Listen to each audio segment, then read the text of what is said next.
Condensed version. The Truth Registered Trademark. A book by Ad Infinitum. Prologue. It would seem unethical for me to start this book without acknowledging its author, and that is not me.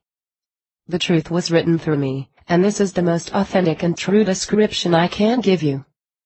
I had a strong calling to write this book for many years and believe I was guided, through incredible synchronicity, to undertake extensive university study.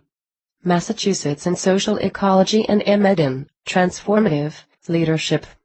In order to give this powerful and timely knowledge credibility. I acknowledge that I am a guardian of this message, but I cannot claim ownership of it. It has chosen in me a conduit or vehicle, and it belongs to every one of us, to all humanity, to every human being. The truth was written from a place of unknowing, rather than a place of knowing. I learned what is written as it wrote me. It has transformed my life. And since reading it, I've discovered it aligns with the greatest spiritual teachings of all time. I feel deeply privileged, blessed and a little daunted to be the initial bearer of such an original and transformative new way of being. I thank you genuinely in advance, from the bottom of my soul and on behalf of the soul of us all, for spreading the word. To enable the truth to do its work, creating the transformative seeing, doing and being we all so desperately seek and need.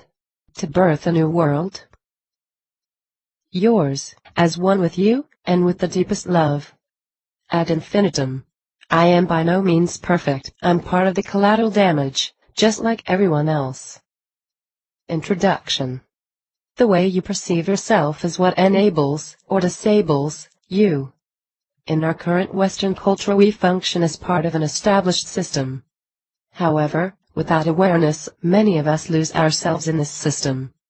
We become diminished and mechanized by it. We lose our essence, our vitality, and even our innate sense of being or humanity. This defeats and disables us. We can feel like we're going around and around, in circles, like a moth mesmerized by a bright light. And believe it or not, this is not how it's supposed to be. For society to flourish we are supposed to feel exhausted, overwhelmed, isolated and unfulfilled. You see, when we feel unfulfilled, too exhausted and overwhelmed to know what we really need, we become susceptible to what we are told we need. And corporate society pumps us with what feeds it. It tells us constantly that we need to produce, spend, and aspire to all that keeps us unfulfilled. That way, we become lifelong consumers who feed the system and starve our vitality. The more connected to soulless pursuits we are, the more lost we are. And as a human race we have never been more lost than we are today. So many of us know this. Millions of us are searching. We know, deep down, that even many of the greatest religions have been corrupted by the theme of today, the corporate mindset and the soulless agenda. We are searching for more. And this search is the most vital of all, for every one of us, at both an individual and collective level. The simple fact is we have lost our true selves in the habit of our existence. And the reason is very simple, we have forgotten who we really are. That's why the truth is here. It awakens who we are. It enables us to rediscover our astoundingly powerful essence and our interconnected wholeness. It allows us complete fulfillment. We receive the rudder we need to live the life we were designed to live, the elemental message at the basis of all uncorrupted religion. This is the fundamental knowing that every great master or teacher tried to help us learn. We unveil the truth that lies hidden in all our indigenous history. And we finally discover the tools we need to set ourselves free, regardless of culture, faith, race or creed. Congratulations on being part of the truth revolution. Thank you for being in tune enough to find it. As you read this message, know you are making history. All religions of the world, while they may differ in other respects, unitedly proclaim that nothing lives in this world but truth. Mahatma Gandhi. Part 1. Welcome to the revelation. Starting thoughts. Once you realize you can tap into the energy of all life, you will be able to connect to the greatest power of all. You will enable unthinkable magnificence in your life. and the world around you. This book is your roadmap to a revolutionary way of thinking and being. It is what each one of us seeks, whether we know it or not. I offer you peace. I offer you love. I offer you friendship. I see your beauty. I hear your need. I feel your feelings. My wisdom flows from the highest source. I salute that source in you. Let us work together in unity and love. Mohandas, Mahatma Gandhi. 1.0 Part 1. Who do you think you are? Think of this as the cocoon phase of your metamorphosis. You are going into a deep place of self-discovery, which will provide you a passage through to your transformed self. So let's begin with you and your perception of you. How would you describe yourself? You may begin with your name, age, gender, race, culture, religion, and perhaps a bit of your history. Then you may include some of your talents or abilities. You may include your socio-economic status, education, or social standing. Then you could mention some of your personality traits, likes or dislikes. And you may add in your current family circumstances. The end result may sound something like this. I'm David Smith, 32 years old, a male Caucasian of Irish descent. I'm a middle-class, private school-educated lawyer, and although I grew up in a Catholic family, I now consider myself an atheist. I'm a perfectionist, a bit of a control freak, and extremely competitive. And it's these things, I believe, that have made me successful in life. I'm a great golfer, am fit and like to eat well. I love animals and have 3 dogs, although I struggle with close human relationships. I also have a 4-year-old daughter, although I've never been married. I am rather commitment phobic. Well, the truth is David Smith is none of what he describes. Everything he referred to simply reflects the connections he has made in his life. These connections have affected what he has done with his life, the choices he has made, and where he has landed up, but they are not him.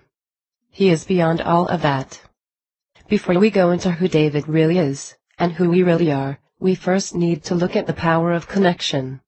The ultimate value of life depends upon awareness and the power of contemplation, rather than upon mere survival. Aristotle. 1.1. The power of connection. Essentially, when you are born, becoming a physical part of this world, you came about through an extensive series of connections. Starting with a sperm and an egg, each cell in your body grew out of, and through, a connection to already existing cells or life. An automatic, spontaneous series of connections occurred, and through this process you grew your embodied form, from your mother's cells. Protected in the cocoon of your mother's womb, essentially empty space and connection enabled the creation of your current perceived existence. The same process continued to grow you once you took your first breath, connecting you to the air you now breathe second by second. You breathe in empty space, or air, and then it breathes you. You take in nutrients, or food, which is essentially life, and it provides you with life. A significant portion of your body consists of water, and you need to keep taking more of this part of yourself in order for your body to survive. Water is life. It is living energy. And as you drink, as it flows through you, you flow and grow through it, and the life it holds. What this means is you exist purely through a process of continual connection to life around you.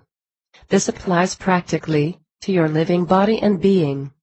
It also applies psychologically, spiritually, and mentally as your personal connections to people, environments, and experiences feed, fuel, mold, and develop you. There are only 2 mistakes one can make along the road to truth: not going all the way, and not starting. Buddha. 1.1.1.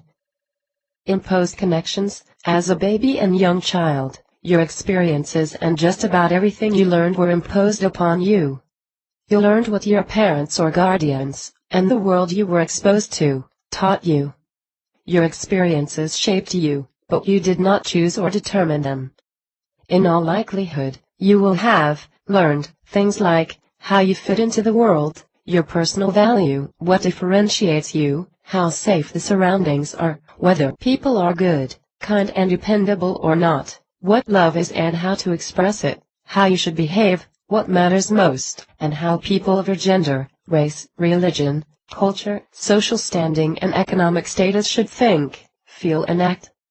As a result, you would have formed a strong self-perception by the time you reached the age of about 8, the age considered to be the age of reason. This self-perception would have been formed through all your connections to date, none of which you would have chosen. So we can call these early and very formative connections imposed connections. From here, you would have used your self-perception, based on your imposed connections, to make more connections. These imposed connections would have affected how you thought about others, yourself and challenges. They would have influenced your reactions to situations, people and life in general. Your imposed connections would have determined your focus, and your focus would have determined your future connections. So around and around it goes, and it grows you. Unfortunately, the problem with imposed connections is we are usually oblivious to them. Worse still, they are formed before we are able to maturely assess them, often before the age of reason. And then they reign over us, somewhat like a compass or rudder, directing and distracting us. So imposed connections have the capacity to block our joy and passions, and even hijack our life. For instance, a 4-year-old child who playfully picks up a knife and sticks it in a PowerPoint may have received a painful slap across the ear followed by an angry, "You stupid idiot," from his father. From then on, he could have perhaps felt scared of his dad, stupid and even unloved. He may have, unknowingly, spent most of his life living up to that immaterial perceived sense-making, behaving stupidly, scared and unlovable. Or he may have focused all his energy on trying to disprove this assumed interpretation, trying extra hard to be smart, brave and lovable. Either way, his entire life would obliviously be reflecting an irrational connection he made when he was 4. Tragically, his father was actually reflecting, be it rather clumsily, his love for his son and the fear of losing him, basically the opposite of what the boy connected to. This boy could then even go on to later become an electrician, driven by an unconscious desire to illogically rectify this defining moment in his life. It's incredible that when you ask people what their most powerful first memory is, it regularly corresponds to what they do with their life. The woman who helps violent men rehabilitate had an abusive father. The family law solicitor or policeman faced serious injustice as a child. The nurse had a sick family member or strong hospital memories. The famous entertainer felt unnoticed, alone or unloved as a child. And the electrician was belted at 4 when he played with the fuse box. You see, connections can be made to things or feelings that don't even exist. Then they can form and create us, subconsciously. We unknowingly seek to fill the gap. Perhaps you could take a moment to examine some of your imposed connections. Consider the socio-economic, cultural, political, social landscape you were born into. What were the struggles of the time? What were your greatest personal challenges? How did you overcome them and how did those around you react? How were you supported by those around you? Describe your parents/guardians' most prevalent belief systems. Were children valued and listened to, expected to be seen and not heard, or something else? How loving, nurturing and responsive was the environment in which you were raised? What difficulties did your parents face and how did they affect you? What rules or expectations were imposed? Were you punished and if so how? How did this make you feel? What kind of family and social examples were set? How was conflict resolved? Consider the dominant themes and the popular views of the time. What about the influence of media? What were you exposed to in terms of movies, games, music, media or websites? These kinds of memories can be difficult to access, especially when considering your early years, as important incidents often occur before recall ability has been formed at around 2 years of age. Also, memories fade or are distorted by what is later said to have happened. Therefore, the most accurate memories can often be found in your feelings, Ask yourself how you felt as a child. Consider how you felt about yourself, your family members, your teachers, your community and the world at large. Don't worry if there's not much there yet. It will come. Then try to remember your strongest childhood memory. Does it correspond to what you do with your life? Could it have started an underlying rationale in your life, subliminally? Try to recall how you felt at the time of this memory and what you made it mean to you. What did you decide about yourself, perhaps about others or even the world, based on this incident? Now think of a child, not you, and consider what you would tell them if you had the opportunity to hear their immaterial sense-making. It's interesting how imposed connections can commandeer us, unconsciously. We can make virtually unmemorable connections, and play them out unknowingly for the rest of our lives. Worse still, usually our strongest childhood memories are traumatic, so commonly people form their entire life direction based on the 1 out of 100 distressing event. So, if you're a plumber who has an early unpleasant memory relating to a toilet, sink or water pipe, you may have established your first clue as to why your job has never felt satisfying, but rather like something you feel you ought to do. We are what we repeatedly do. Aristotle. Aristotle was perhaps saying we become what we repeatedly do. This is who we begin being. 1.1.2 Foundational connections. It is now a well-established fact, according to world leaders in the area of early childhood development, that the first 2 to 8 years of our life are the formative years. Please see notes at the end of this chapter.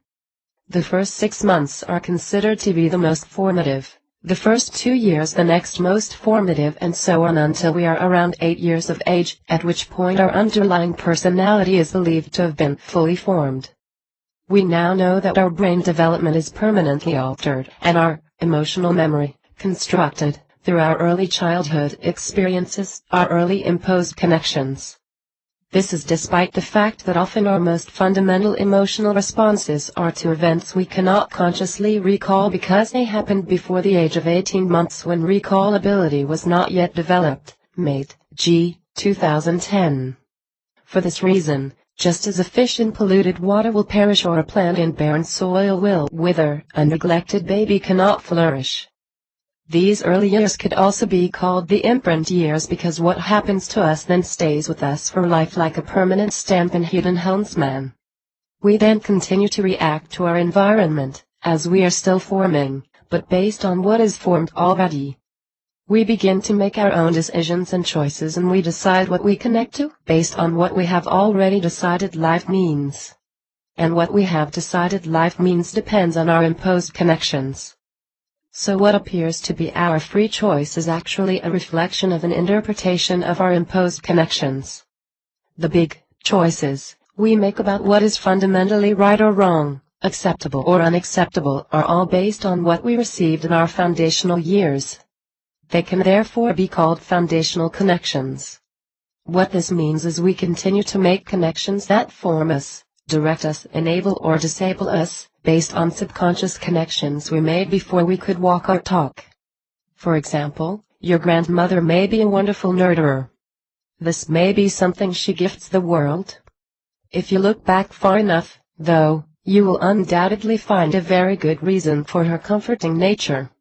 It can almost be guaranteed that her formative years held great nurturing experiences or the complete opposite. You see, she will either be repeating her imposed connections, or correcting them. Nurturing became a direction she took for the rest of her life, based on her unchosen imposed start to life.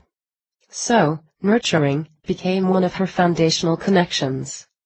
This is what we all do, without awareness.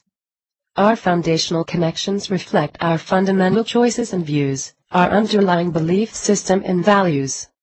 They directly correspond to what was imposed upon us. All forms of judgment and hostility, including racism, sexism, and other forms of oppression, reflect foundational connections.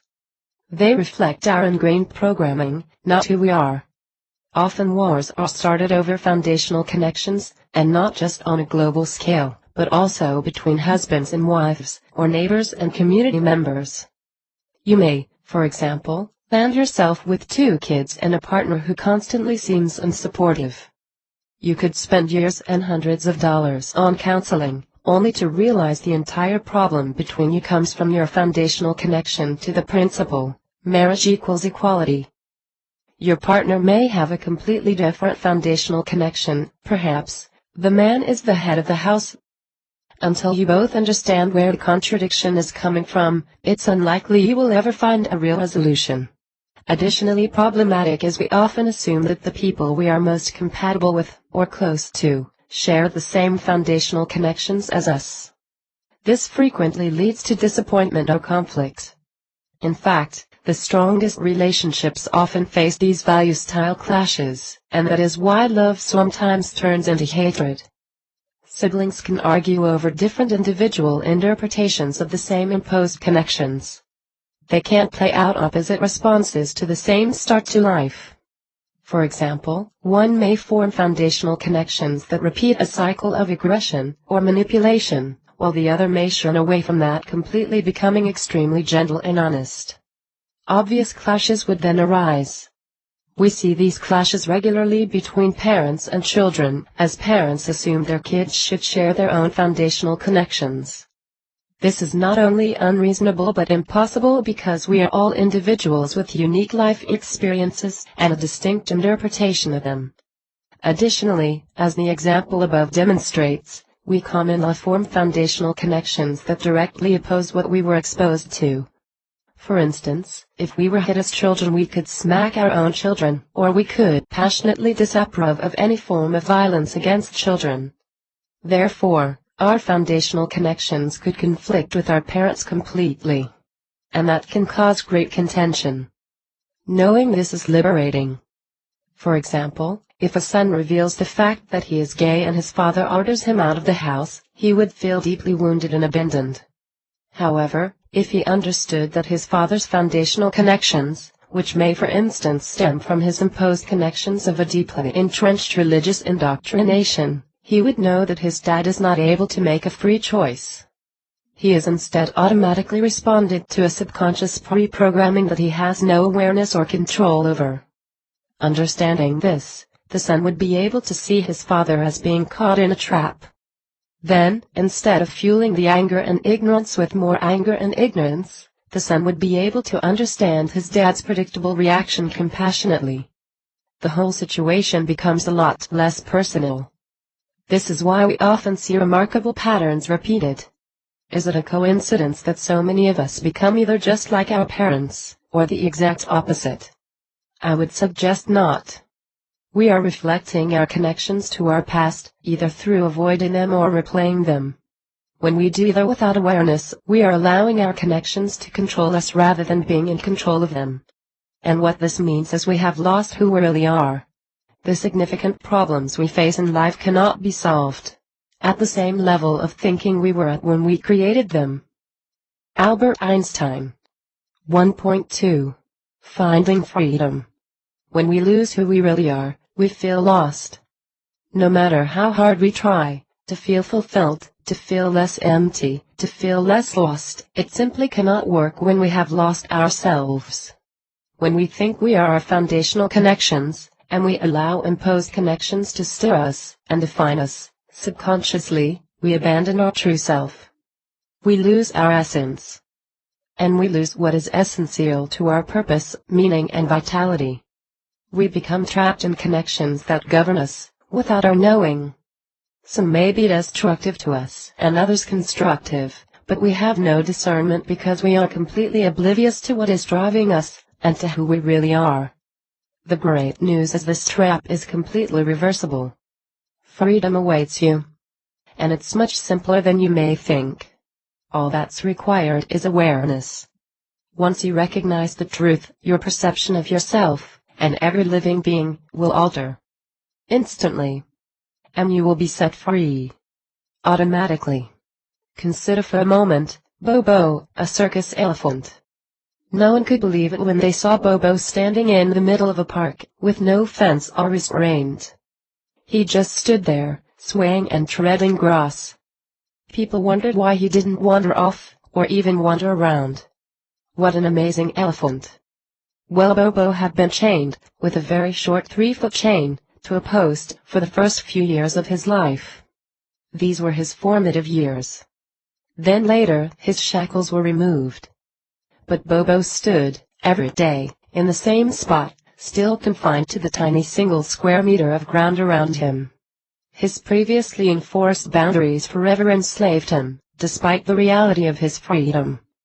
People would pass by, inspired by what appeared to be a willing circus participant, but the only reason Bobo complied was because of his perceived restraint. His imposed connections had been removed, but were so deeply entrenched they had formed foundational connections, which trapped him, even when the imposed connections were no longer there. This powerful, majestic and magnificent animal had no recognition of the fact that he was, in reality, the largest mammal on Earth, capable of enduring life through the harshest of conditions. Bobo had lost sight of who he was. His perceptions had robbed him of his essence. His immense strength would never be discovered. He lived, forever a shadow of his true self.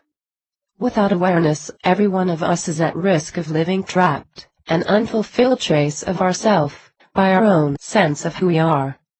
Our chains are our imposed and foundational connections, but only when we believe they define who we are, and what we can be. Imagine if Bobo was able to comprehend that although he was chained for the first few years of his life, those chains do not determine his boundaries. He would then be free as soon as the chains were removed, right? But the problem Bobo had is no one had taught him or shown him who he was. So he had no way of knowing. Therefore, even if he were able to realize his freedom, he wouldn't know what to do with it. He wouldn't know how to be an elephant and how to do what fulfills elephants. In the same way, we are shackled by our imposed perception of ourself. We are limited and bound by it. We have lost ourselves in it. And the only way to our freedom is to uncover who we really are. Do not conform any longer to the pattern of this world, but be transformed by the renewing of your mind. Romans 12:2-9. 1.2.1. Who are you really? So who are you then, if you are none of what you've thought you were for your entire life? Who is David Smith if he is none of what he describes himself as at the beginning of this chapter? If these things keep him trapped and limited, what is he trapped and limited from being? If they don't define him, then what does? Well, here's the thing, you are anything and everything, unlimited impossibility, infinite and boundless, the essence of all life. That may sound a little extreme to you at the moment. If so, that's understandable. It would be like Bobo trying to comprehend who he really was after half a lifetime in self-perception confinement. He would understandably struggle to comprehend the truth. Well, you could be equally trapped, and if you are equally a simple shift in consciousness away from your freedom. But what does freedom mean, you may ask? What does it mean to me, to my life? How can I be this infinite boundless energy of impossibility? Well, that's what the truth is here to help you do. Our entire journey together will unfold your new way of being. But first you must understand who you really are. See if you can resist the temptation to decide what it all means for now. Simply read on. Listen with your heart and your soul to the message, and let it sit quietly within you. Allow it to resonate. Notice how it feels, how you feel. What it means and how it frees you will evolve, one step at a time, just as you do. It will happen with perfect precision and it will occur automatically, subliminally and effortlessly. All you need to right now is just trust the process and your deepest inner knowing. Make the connection consciously, and the cells of your body will change you subconsciously. So now we will look at the vital elements that make up who you really are. And the point is, to live everything. Live the questions now. Perhaps you will then gradually, without noticing it, live along some distant day into the answer. Rainer Maria Rilke. 1.2.2. Empty space. At the beginning of this chapter we discuss connection and the fact that you exist entirely through a process of connection. We also remembered that your life began in the perceived empty space of your mother's womb. 1.1. We discussed the fact that as you read these pages you take in air, and that air breathes you into being, second by second. That air is also often perceived as empty space. Now, before you were born, what were you? Where were you? At what point did you begin to exist? Was it at the time of conception? Well, if it was, then where were you a moment before conception? Were you in a perceived empty space perhaps, before you even existed? If you were, what were you? Were you part of this empty space? And isn't empty space no thing? One thing we can be certain of is out of this undefinable, empty space of no thing came everything you are. Michael Talbot, the late esteemed quantum physicist and revolutionary thinker, explains how through extensive scientific research, it has been proven that empty space is not empty. It is in fact full. As he states, is a plenum as opposed to a vacuum, and is the ground of existence of everything, including ourselves. Please see notes at the end of this chapter. Talbot asserts that all of space is awash with waves that contain energy, and that each cubic meter of empty space contains more energy than the total energy of all matter in the known universe. Is it then possible that you are, elementally, this plenum? Could you, at a core level, be pure vitality and energy, the energy of all possibility, of life itself? Surely if you came from empty space, you grew out of it, and you take it in each moment of your existence in order to exist, it could actually be at least part of your form. And if empty space, or no thing, is actually the energy of everything, then you are actually fundamentally part of everything.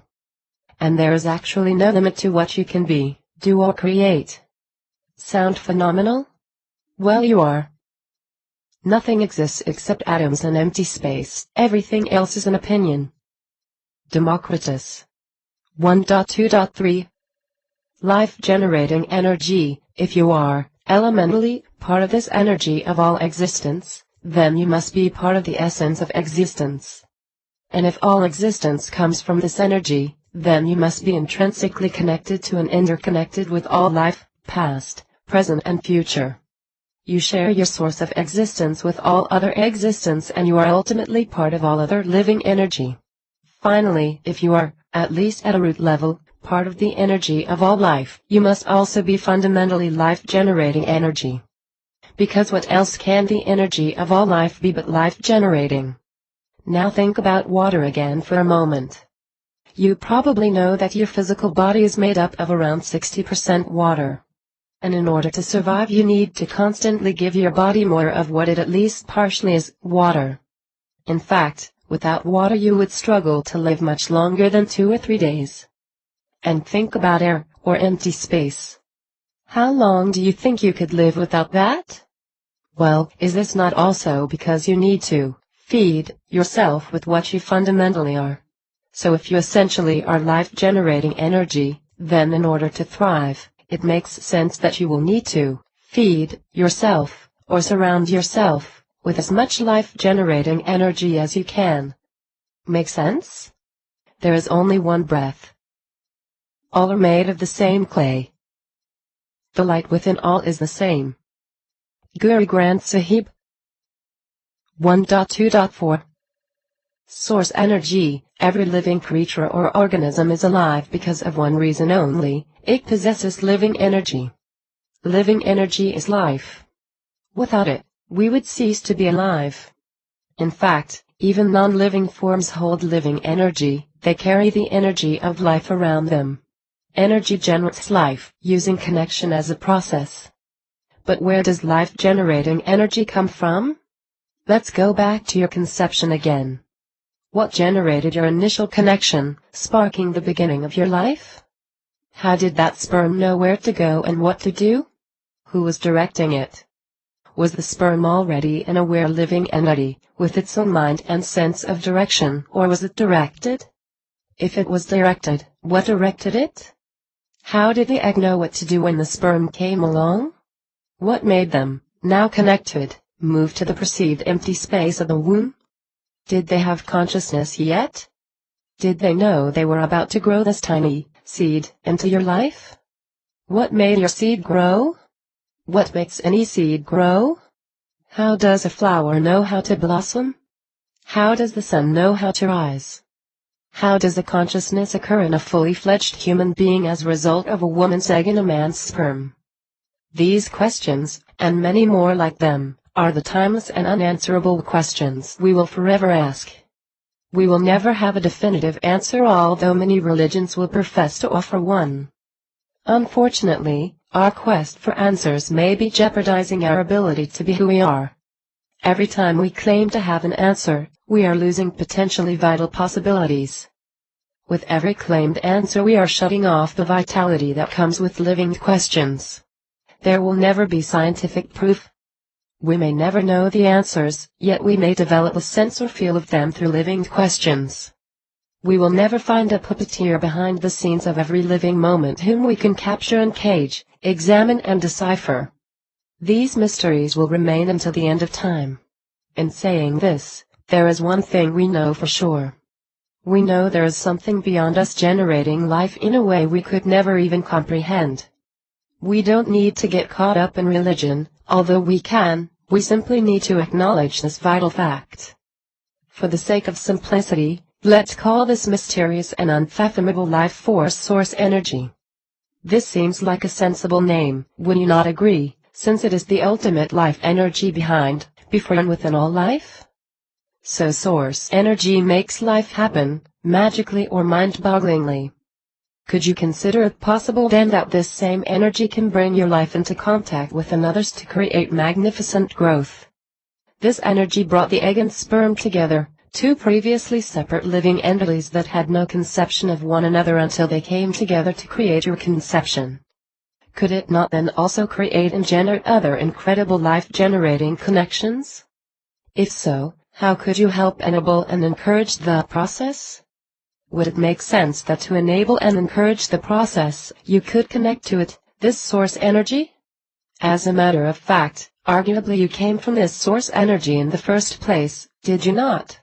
And doesn't that mean that you are innately part of it, connected to it in the most profound way? The fabled musk deer searches the world over for the source of the scent, which comes from itself. Ramakrishna. So, we already know that in order to thrive, we need to feed ourselves with what we already are. Then it makes sense that if we connect to source energy, we are automatically connecting to the essence of our existence and of all life.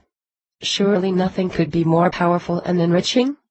Is it possible that this source energy could therefore be the most powerful connection we can make? How then do we connect to source energy? Well, once we know what it is, it's very easy. In fact, it's probably the most natural connection we can make. You see, source energy is the life-generating energy that lies at the source of all life and existence. We already know that life comes about through the empty space of nothing. So source energy can be found in nothing, that place of silence, the moments between your breath. Source energy can be found in the empty space of the air you breathe. So by focusing on your breath, and allowing yourself to feel the moments between your breaths, you are connecting to source energy. Source energy lies at the heart of nature, you can feel it as it floats you its salty waters, you can hear it in the song of a skylark or the roar of thunder, you can't taste it in the flesh of a peach or the juice of an orange, you can smell it in the scent of the eucalyptus tree or a rose. All you need to do is stop, and listen, taste, smell, see, hear and feel. Connect to life around you, and allow it to flow through you. You can call this sense you all living, sense that you are part of all life.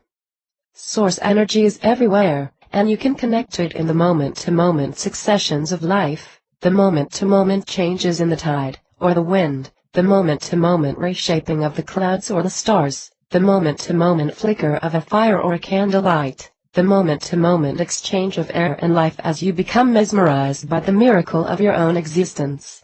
All you need to do is notice, and focus on life, second by second, minute by minute.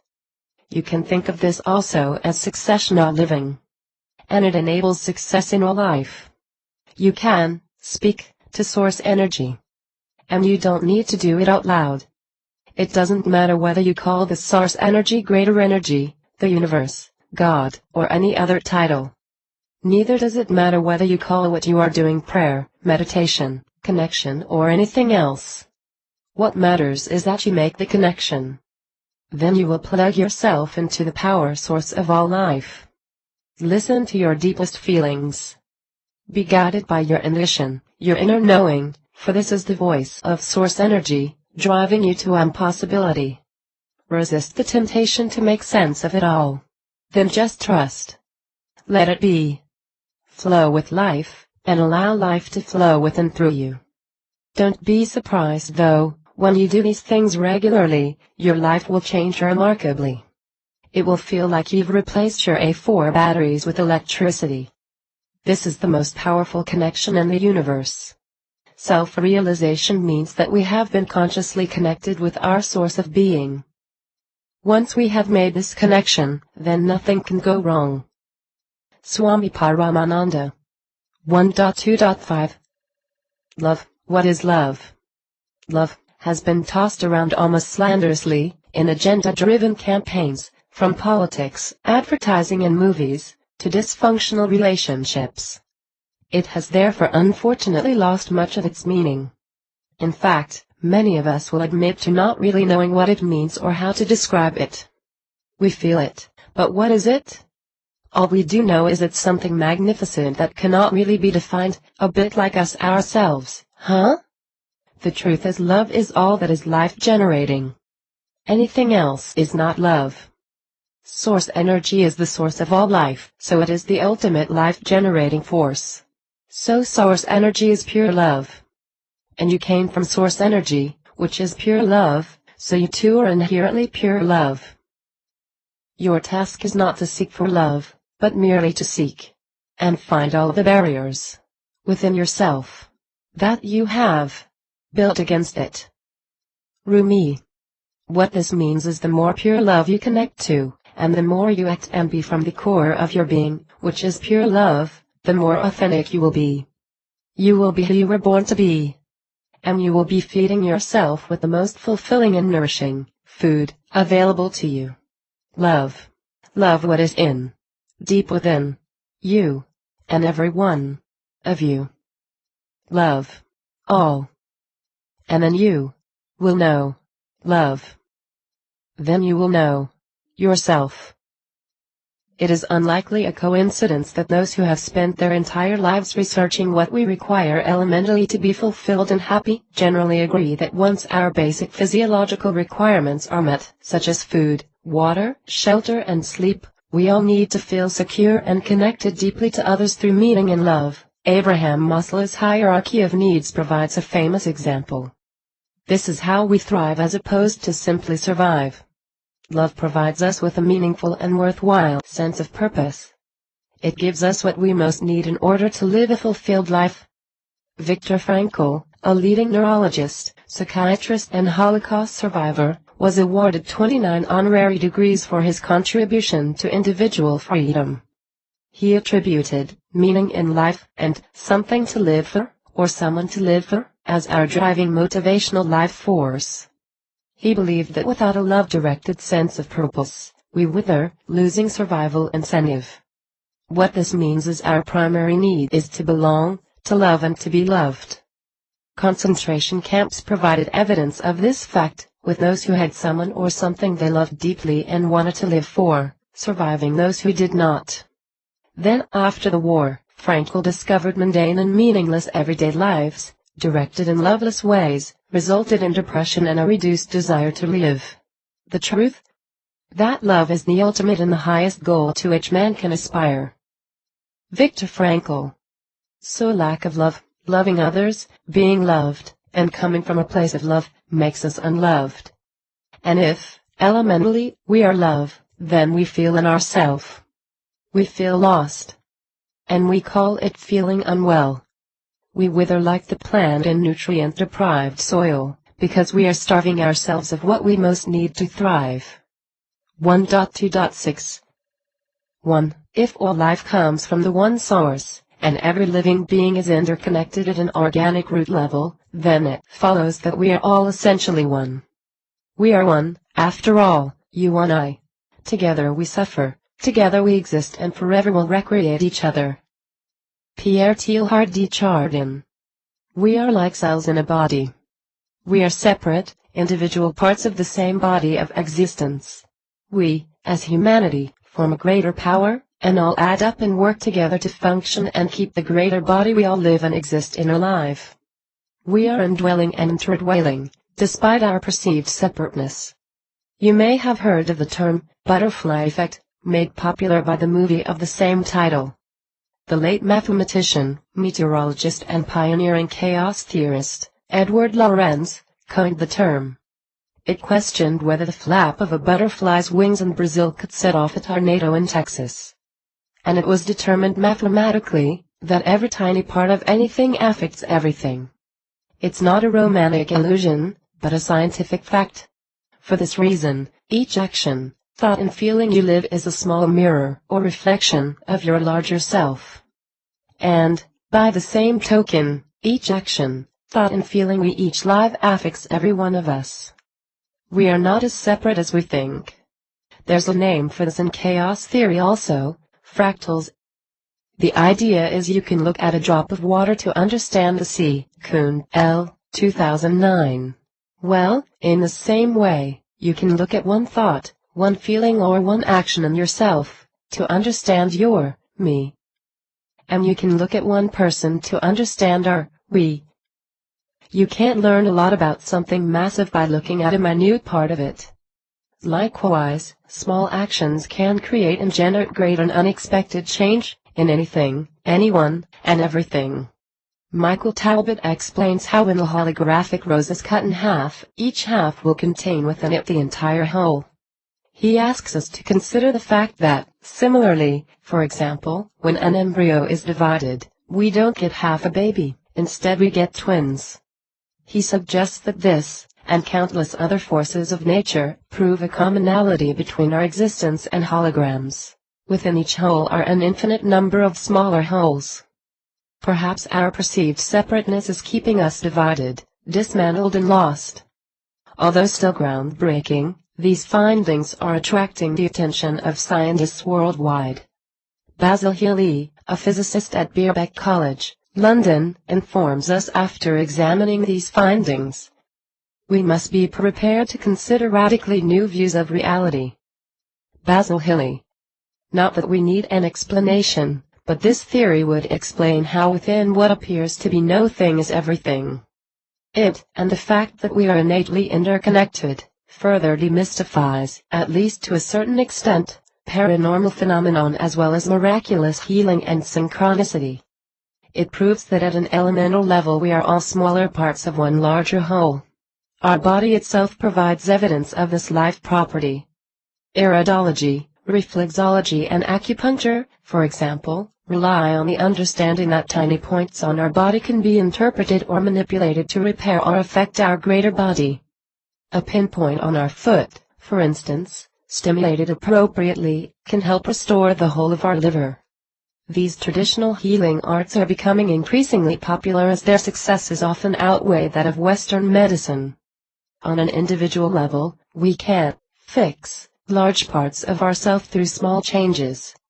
And as you will discover, we, at a greater life level, even at a humanitarian or planetary level, can rehabilitate, reinvigorate, regenerate and rebuild what we all need most, through small triggers that result in great impact.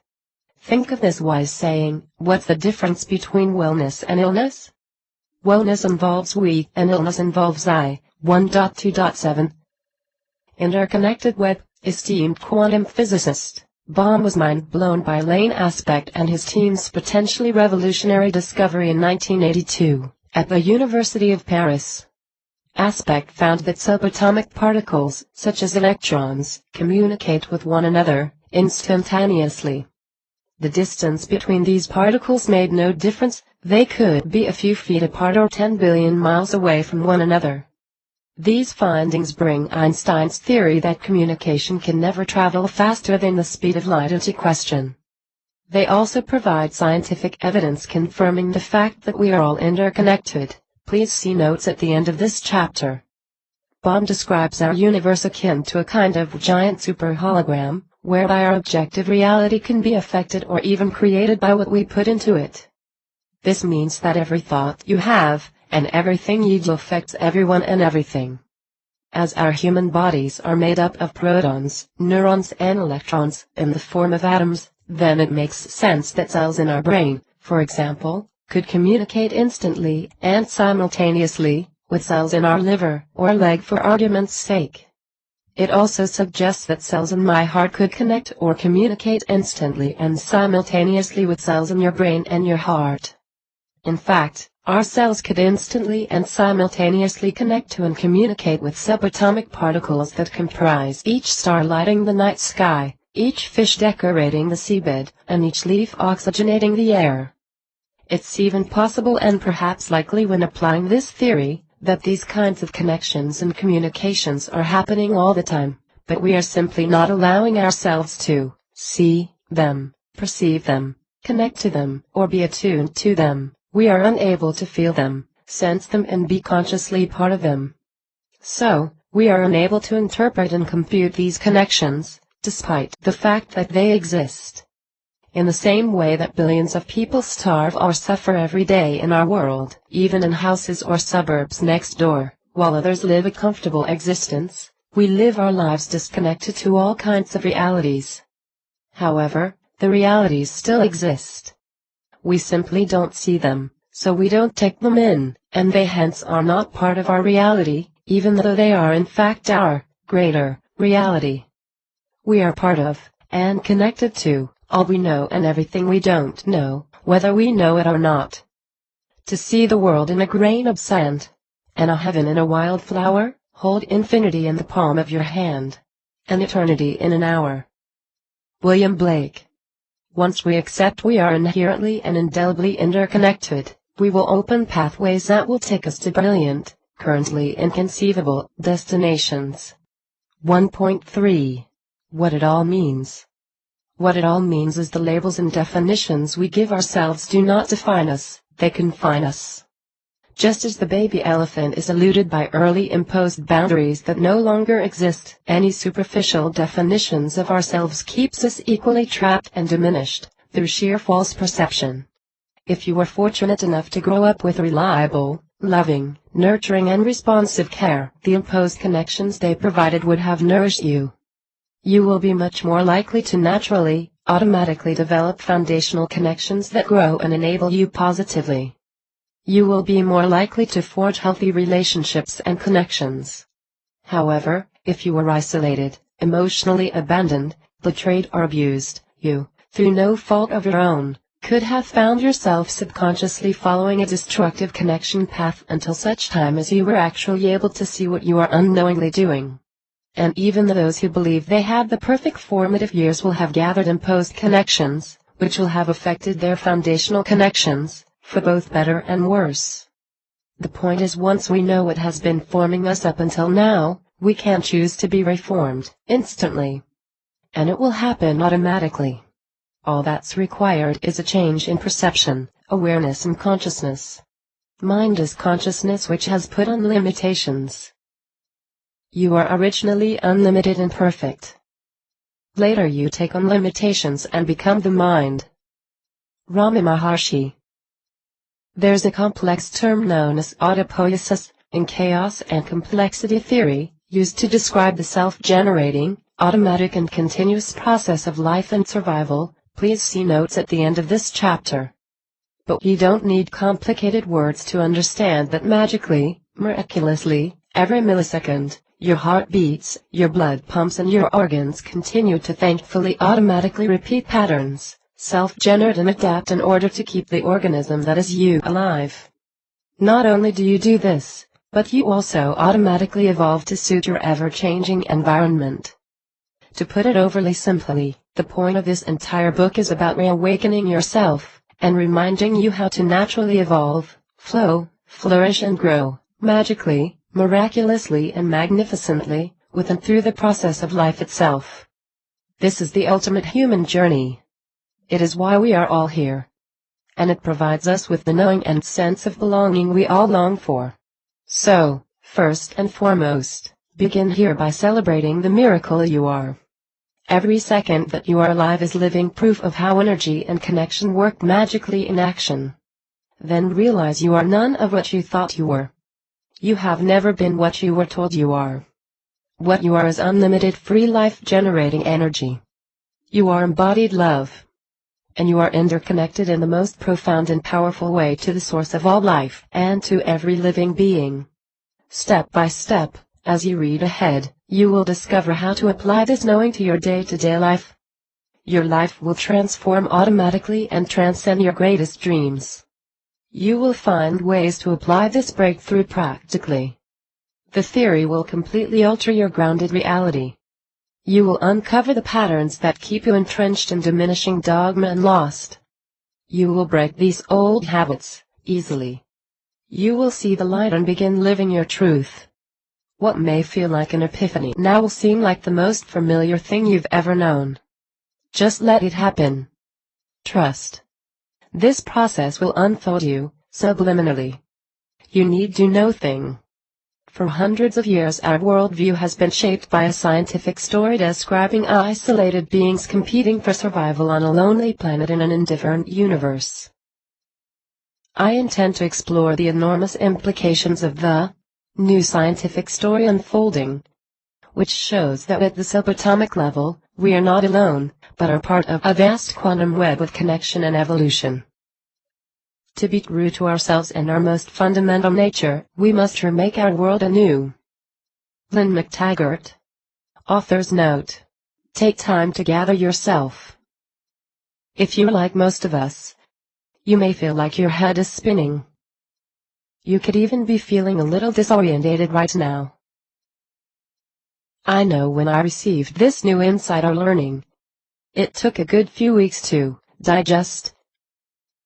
As I digested it, I noticed my life changing. My thoughts automatically altered, virtually subconsciously, adjusting my connections, rather effortlessly.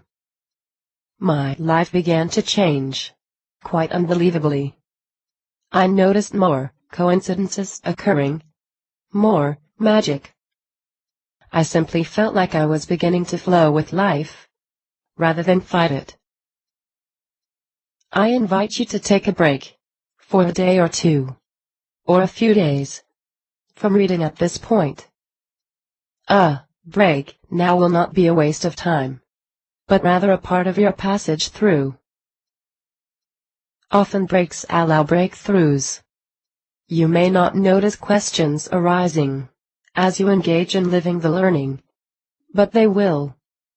And then the answers will have more meaning and relevance when you discover them. See if you can just live life and notice what is different. You don't need to do anything. Remember, this is a pilgrimage. It's a walk into a changed tomorrow. You are forging a new path, one that was not there yesterday. What matters is not how quickly you take this knowing in, but how profoundly. The next chapter settles you into this knowing. It takes on a new pace, and again shifts gear. It drums in the reality of what you have taken in, applying it practically, in a deeply grounded way. Thank you for sharing this remarkable trip into unimaginable new beginnings. Yours eternally, ad infinitum. The words of Rumi. If 10 lamps are in one place, each differs in form from another, yet you can't distinguish whose radiance is whose. When you focus on light in the field of spirit, there's no division, no individuals exist. Sweet is the oneness of the friend with his friends. Catch hold of spirit. Help the headstrong self disintegrate, that beneath it you may discover unity, like a buried treasure. Everything you see has its roots in the unseen world. The forms may change, yet the essence remains the same. Every wonderful sight will vanish, every sweet word will fade. But do not be disheartened. The source they come from is eternal, growing, branching out, giving new life and new joy. Why do you weep? The source is within you, and the whole world is springing up from it. Jalaluddin Rumi, 13th century Sufi mystic. Notes. Here are just a few experts who provide us with global research and evidence to prove our brains are affected and formed depending on the nurturing we receive or don't receive in our early years. Sugarhart, author and early development researcher. Richard Wilkinson, Professor Emeritus of Social Epidemiology, University of Nottingham. Dr. Gabor Mate, physician, author, drug addiction researcher, Portland Society. Michael Talbot focused his entire life on bringing the research of eminent scientists and physicists together in order to understand the nature of existence. He explains predominantly the work of physicist David Bohm, a protege of Einstein, and neurophysiologist Carl Pergram, an emeritus professor of psychiatry and psychology at Radford and Stanford University and a board-certified neurosurgeon. Both men worked independently to suggest that reality holds distinctly holographic features. The term autopoiesis was coined by Chilean cyberneticians and bioepistemologists Humberto Maturana and Francisco Valera. Greek word that means literally self minus production. Auto equals self, poiesis equals production. We observe self-production in all living systems. Thorpe, R. and Holt, R. 2008. Sage Dictionary of Qualitative Management. Research. Sage Publications. Part 2. Welcome to the evolution. Starting thoughts. The real answers resonate with you. You know the truth. It rests peacefully within your deepest self, within your highest level of being. Only the world you live in has baffled you with bright lights and distractions. You have been bombarded with false directives and delusions. And you've forgotten what matters most, until now. Now you are reminded. You awaken your sleeping giant, your unstoppable power essence. Now you remember the answers that lie waiting within you, to set you free.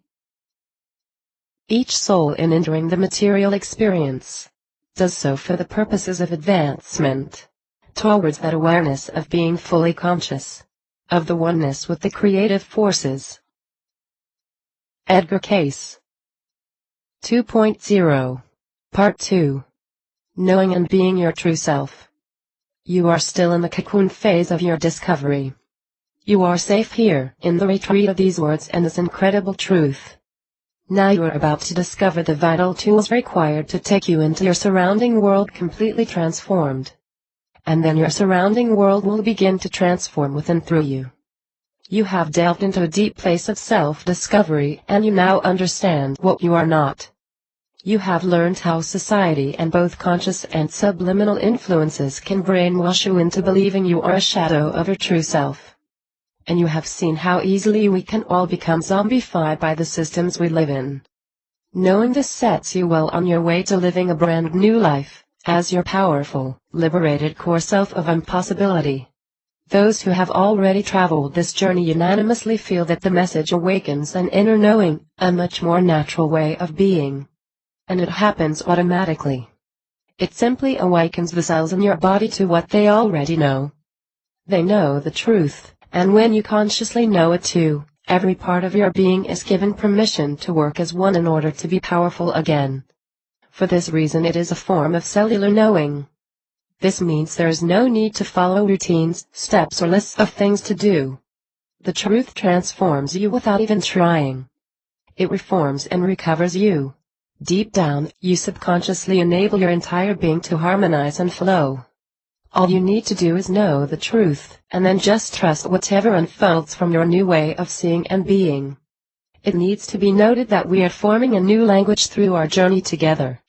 We do this in order to simplify the truth, give it clarity, and most importantly avoid the dogma, doctrine, influence, opinion and sentiment associated with established language. Throughout history, many of mankind's most powerful teachings or messages have become lost in language, translation and interpretation. We can also overcomplicate vital messages through language, distorting them so they lose their power and vitality. Our new language will unite us and empower us, both individually and collectively. Language shapes the way we think, and determines what we can think about. Benjamin Lee Horf. This section will guide you through crucial stages of the most powerful discovery you can make. You will rediscover and recover your true self further, using reminders that keep you on track. You will also begin to see the obstacles that can get in your way or block your strength, joy and vitality. Then, when you are ready, you will set yourself free to confidently take flight from the refuge in this growing place. You will face the world with wings you never knew you had. 2.1. Forming new foundations. You are now reforming yourself, and you are replacing destructive imposed and foundational connections with new life-generating ones. This powerful knowing will not conflict with any life-generating religion, culture or creed. In fact, this message aligns exquisitely with every pure religion. And it supports the lessons and secrets to be learned from indigenous cultures that have survived in harmony with each other and the planet over centuries. Be careful though. There will be a temptation to apply this powerful new knowing to your existing vocabulary. The problem with this is words and phrases hold all kinds of sentiment. And those feelings can be both destructive and constructive, depending on individual foundational connections. So it's best that we avoid using existing language. To transform, we need new words and phrases that hold clean energy. Language holds energy. It serves to remind you, keeping you connected to what matters most. And it has the power to unite us all. See if you are able to resist the temptation to relanguage this message. Share it with those in your existing communities. And see if you are able to use this message in the unintended language it uses, to unite you, especially with those who belong to different cultures, religions, creeds or societies.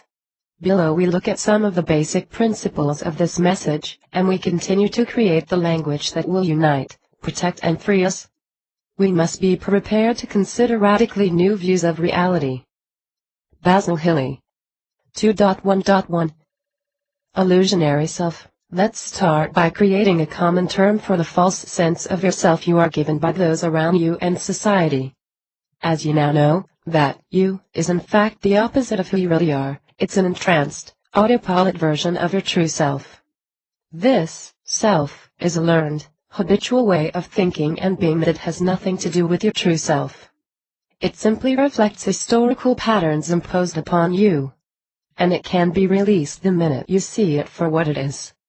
Because this view on yourself is actually an illusion, we will call it your illusionary self. When you think you are your shell, appearance, your mind, thoughts, circumstances or past, socio-economic status, social standing, culture, religion, or job, then you have lost your powerful core self to a trick of the mind. This belief will deform, misdirect and disconnect you from all that matters and everything that fulfills you. But ending the cycle is so simple. All you need to do is know differently. Know the truth and it will set you free. A human being is part of the whole called by us the universe, a part limited in time and space. He experiences himself, his thoughts and feelings, as something separated from the rest, a kind of optical delusion of his consciousness. Albert Einstein. 2.1.2 Core Creator Self. As you have now discovered, at a core level, you are life-generating energy. You are connected to, and part of, the greatest living force in the universe. So when discussing this true powerful you, we need to use a term that represents the truth. Because you are self-creating and life-generating at your core, let's call your true self your core creator self or core self. However, we will discover all kinds of other powerful terms for your core self as we travel together, in order for you to find one, or few, that work for you. It's also important to be careful not to get stuck in labels. Remember, labels can define and confine you. And don't forget, your source self does not speak in words, but rather in sentiment, or feeling. Therefore, if at any time, there is an association with a word or phrase that holds negative sentiment for you, please simply change it to work with what feels right for you. The same word can mean many different things to different people. What matters most is to ensure your words correspond with your inner truth, support positive feelings, and empower you. Words hold sentiment and great power. We need to respect the power they hold and use them carefully and cautiously. They affect both those who speak them and those who hear them. Throughout our discovery together, we will therefore use terms such as essence self, true you, real you, source self, powerful essence, the you were born to be, and any other words or phrases that reflect who you really are. Remember, the greatest connection you can make is to your authentic self, as through this connection you will be connected to all life and to the ultimate source of all life. And in order to be connected to this core creator self, you simply need to feel connected. Trust your feelings. 2.1.3 Connecting to life-generating energy. Central to the truth message is the power of connection. As we have discovered, life is simply a series of connections. And every connection we make comes under one of two headings: life-generating connections, or life-depleting connections. All connections hold energy. So all connections carry either life-generating energy or life-depleting energy. As we are elementally life-generating energy at our essence, if we make life-generating connections we will grow and flourish. And if we make life-depleting connections we will wither, shrink and diminish ourselves. Anything that grows you and others is life-generating. Anything that hurts, destroys, disrespects, depreciates or harms yourself or others, emotionally or physically, is life-depleting. Even though life-depleting action is destructive to all, it is more destructive to those creating, expressing and enabling it than it is to those it targets. In order to thrive, connect to and engage in what is life-generating and avoid or prevent what is life-depleting in any way you can. It really is that simple. 2.1.4 Source Energy Connection. Source energy is your ultimate propeller, motor, radar, navigator and engine. It's the wind beneath your sails. It provides the air pocket that will take you beyond your wildest dreams. It is what keeps you buoyant and winged. It strengthens you and completes you. Without a connection to source energy, you must remain grounded, for only through a connection to source energy can you make a connection to the atmosphere that keeps you airborne. You can therefore never fly into the realm of impossibility without a deep, profound and genuine connection to source energy. Some people connect to source energy through religion. Others disconnect from source energy through religion.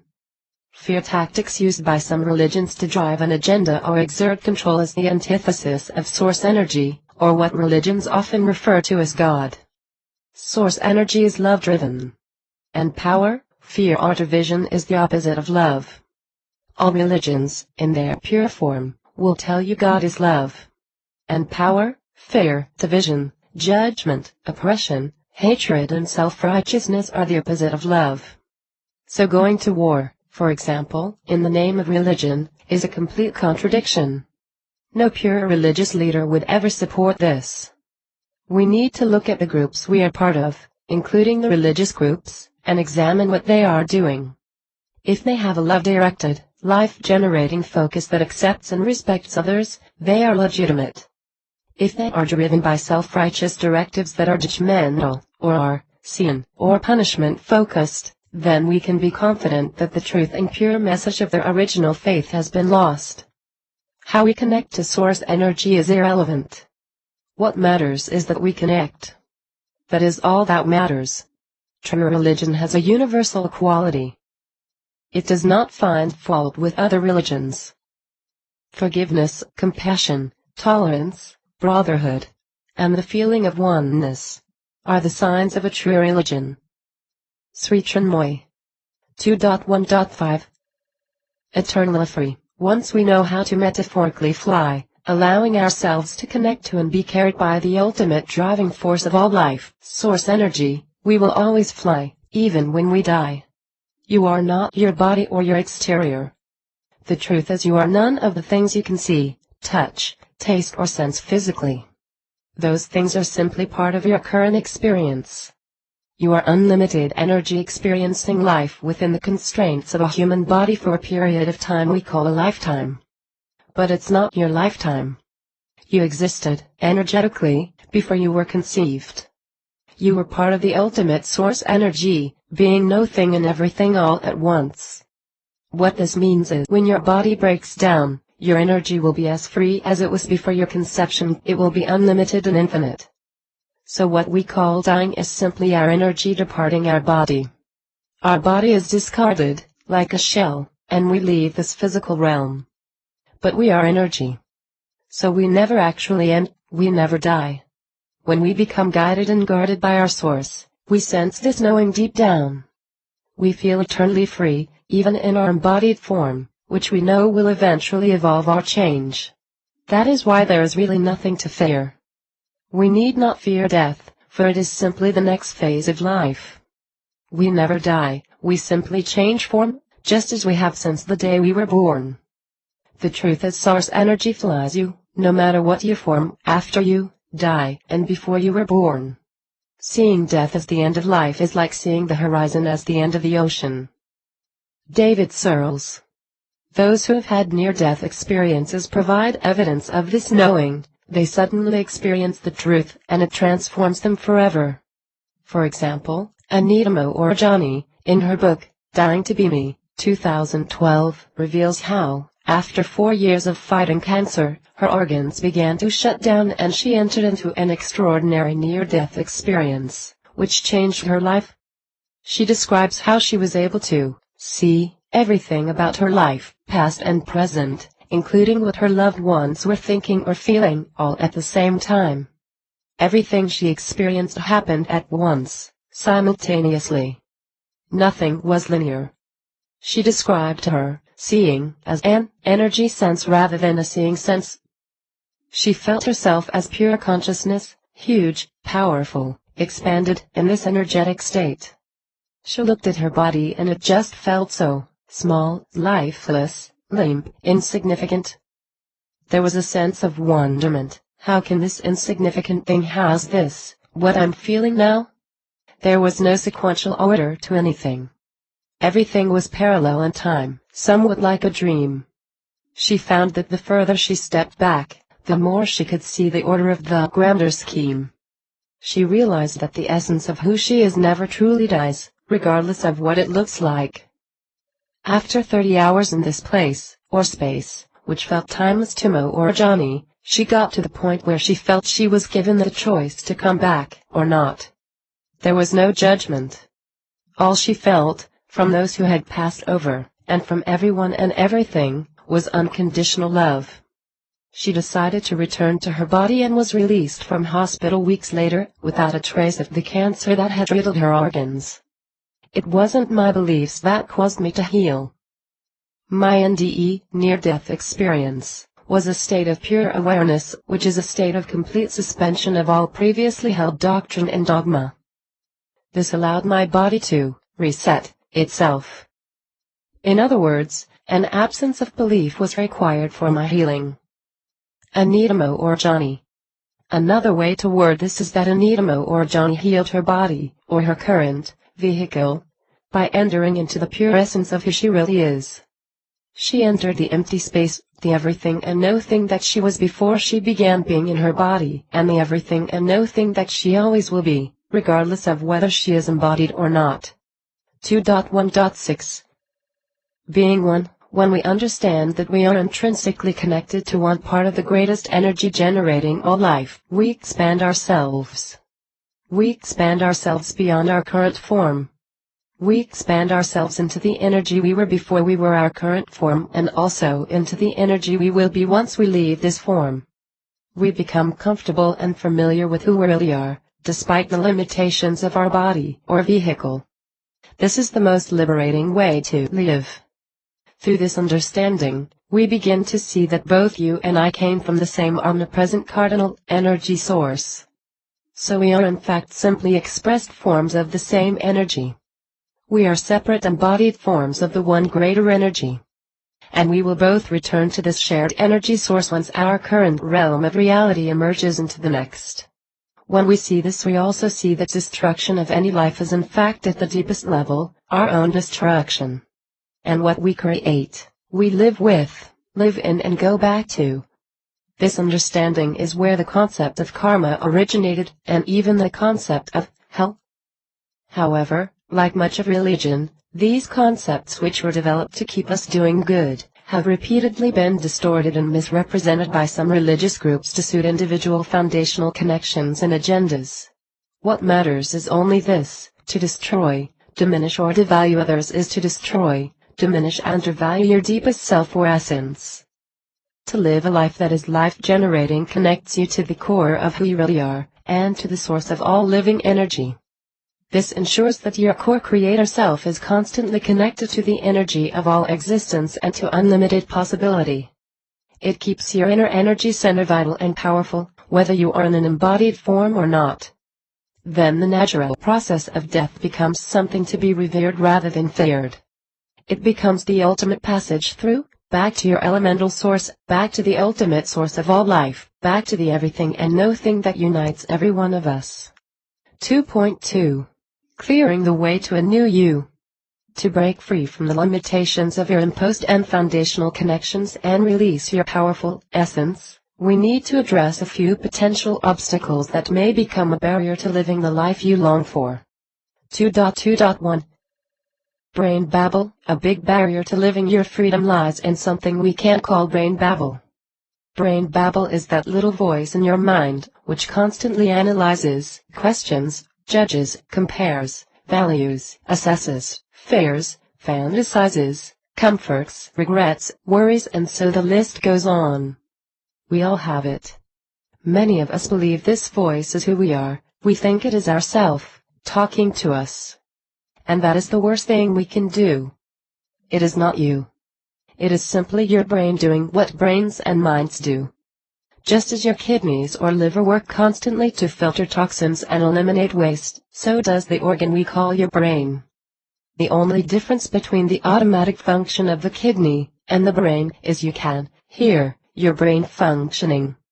And through this hearing process, you are given the ultimate steering wheel. You can choose to engage certain ideas, thoughts or directives, and you can choose to ignore others. You see, this voice is actually a regurgitation of your connections to date. It is your mind offering you a direction, so you can either allow a particular navigation route or not. It reflects life around you and picks up input just as an out-of-tune radio station might. It actually has nothing to do with who you really are, but rather what you have been exposed to, experienced, or seen in this embodied form. Therefore, what you have decided to believe is simply a choice you have made, a choice you can change at any time. Unless you tune into a thought, sentiment, belief or directive, babble will be powerless. So, until you direct this voice, it is simply meaningless babble. That is why we call it brain babble. Brain babble can, however, provide a fascinating insight into repeated patterns of allowed or connected thinking. If you focus on or engage in a particular thought, your mind sees that as a yes, keep this directive. So that thought will repeat itself. Then it will begin to grow, and it will direct and grow you. What you focus on grows. What you connect to will take over you. For this reason, if you simply make a note of your brain babble for a day, or perhaps even a few days, you will likely see patterns emerging. When you do this, it is important to just observe, without judgment. Jot down your babble, or thoughts.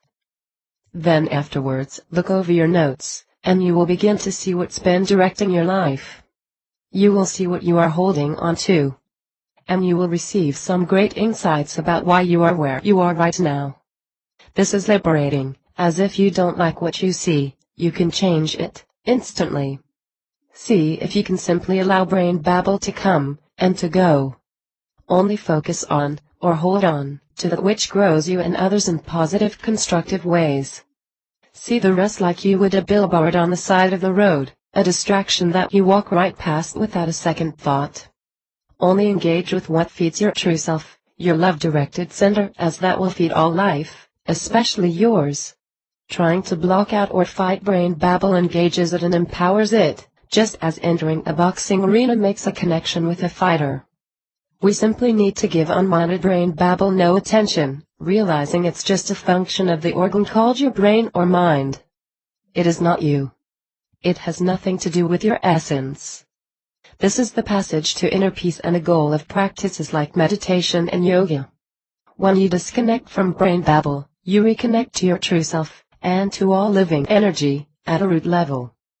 Brain babble can only affect you if you listen to it, act upon it, believe it, hold on to it, or try to make it go away. Yoga and meditation are unlikely to be effective without this understanding, because people who regard their babble as their innermost thinking or even an expression of themselves, will feel they are shutting themselves out by ignoring this voice. It is difficult to silence something we believe is intrinsic to who we are.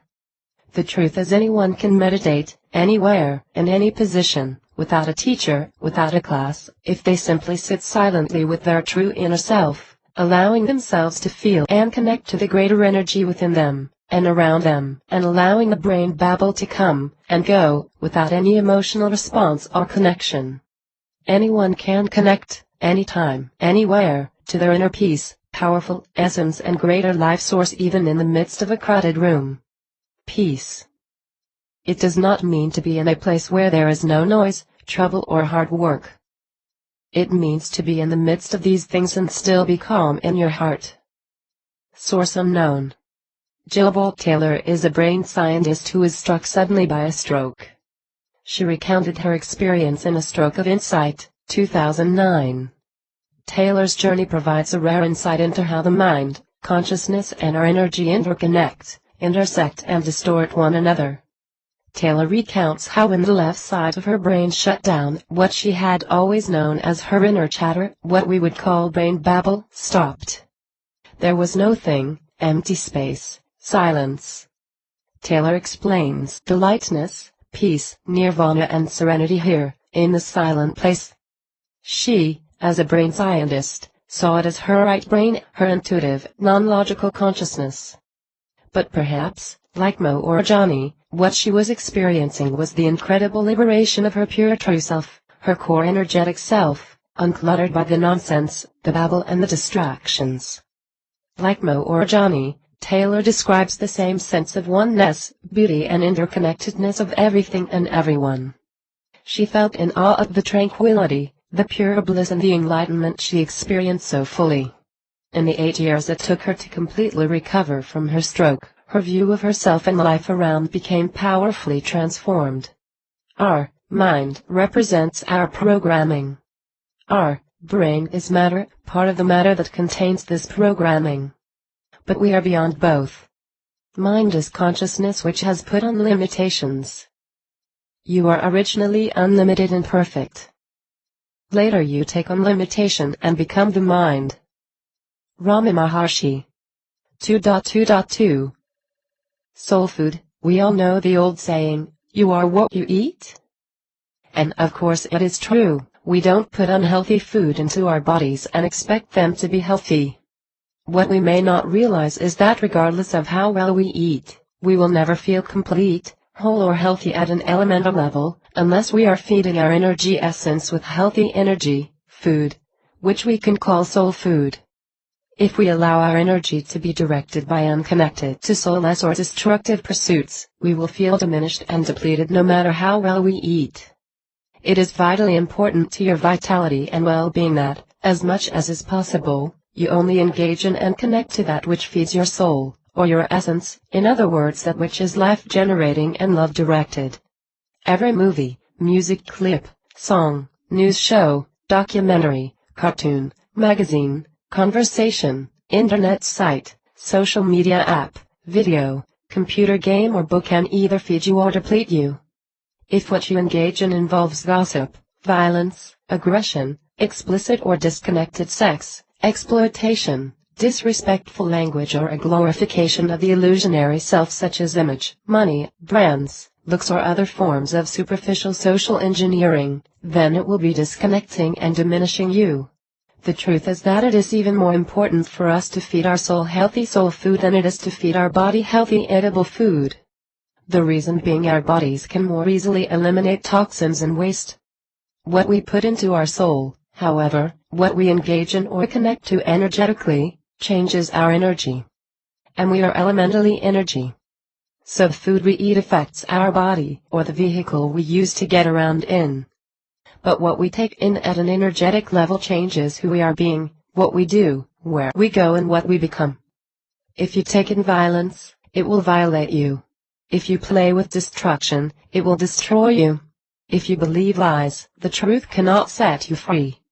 When you know the truth, you will see with great clarity that society surrounds us and even bombards us with toxic soul food.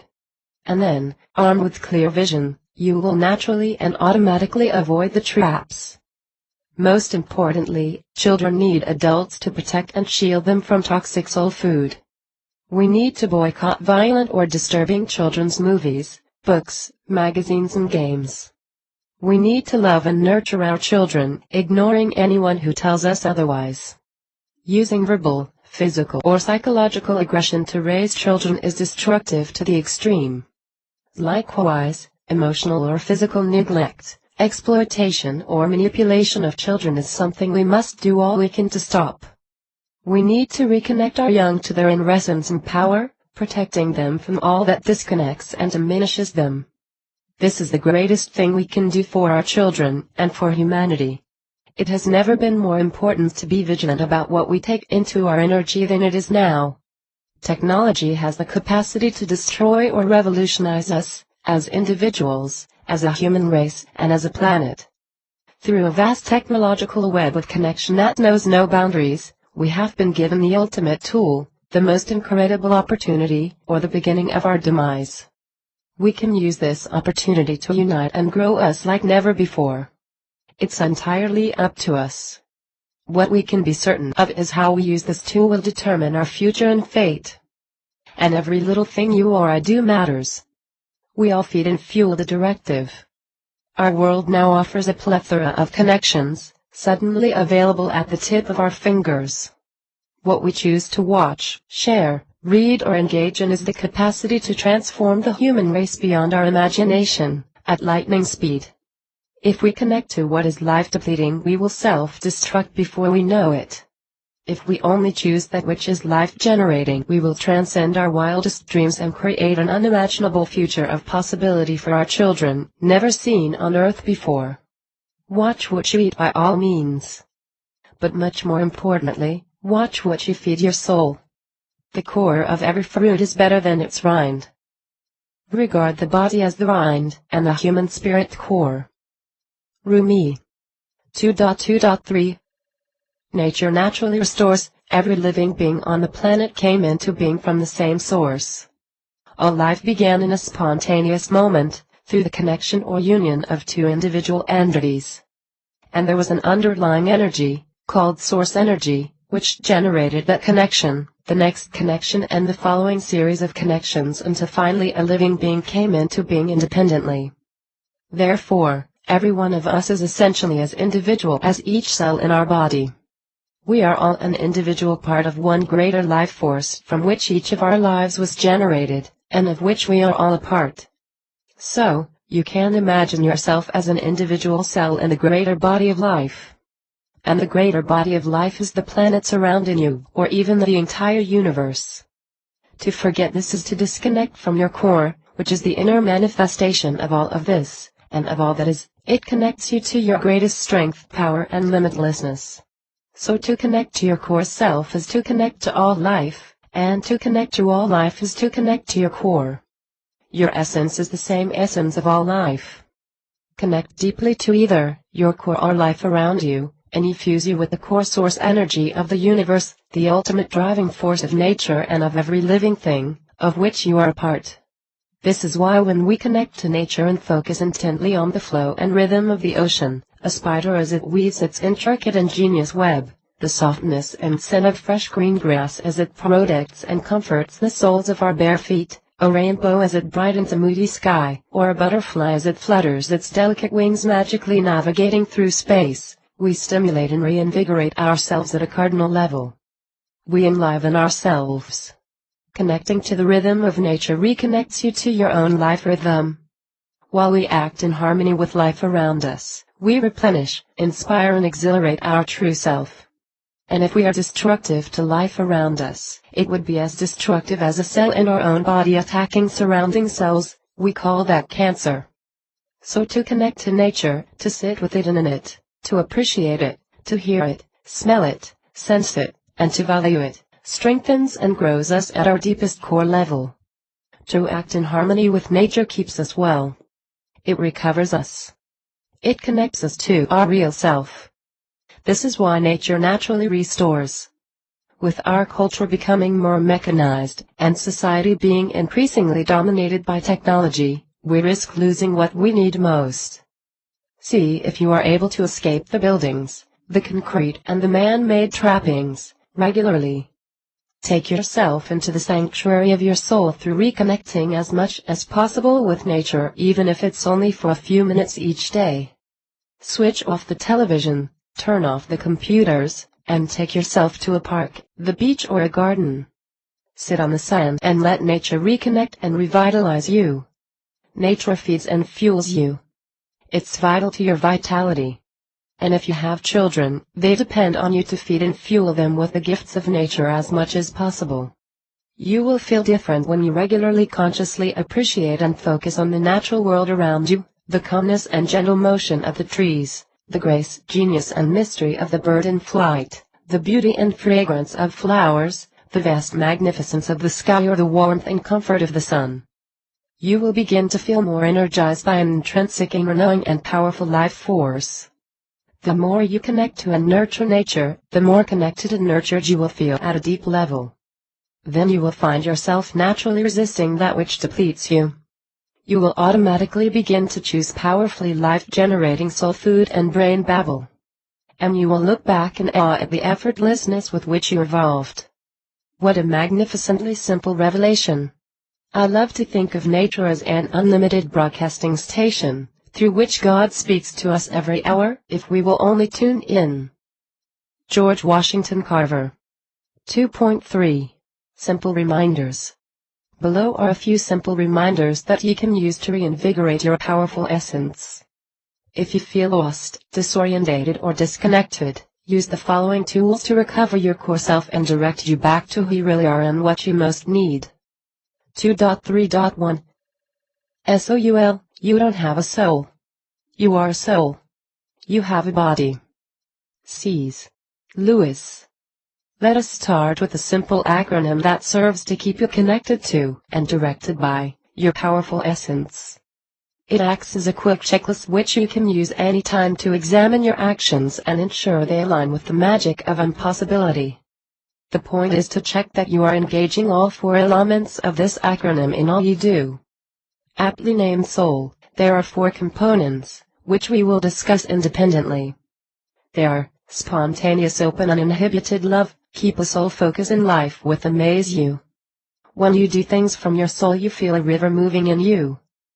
Rumi. Spontaneous. Many of us, in our modern world, have lost the art of spontaneity.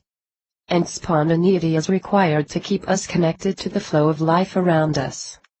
Through it, we become a droplet in the tide of life, carried to the most incredible shores. To be spontaneous is to trust the process and unfolding of life.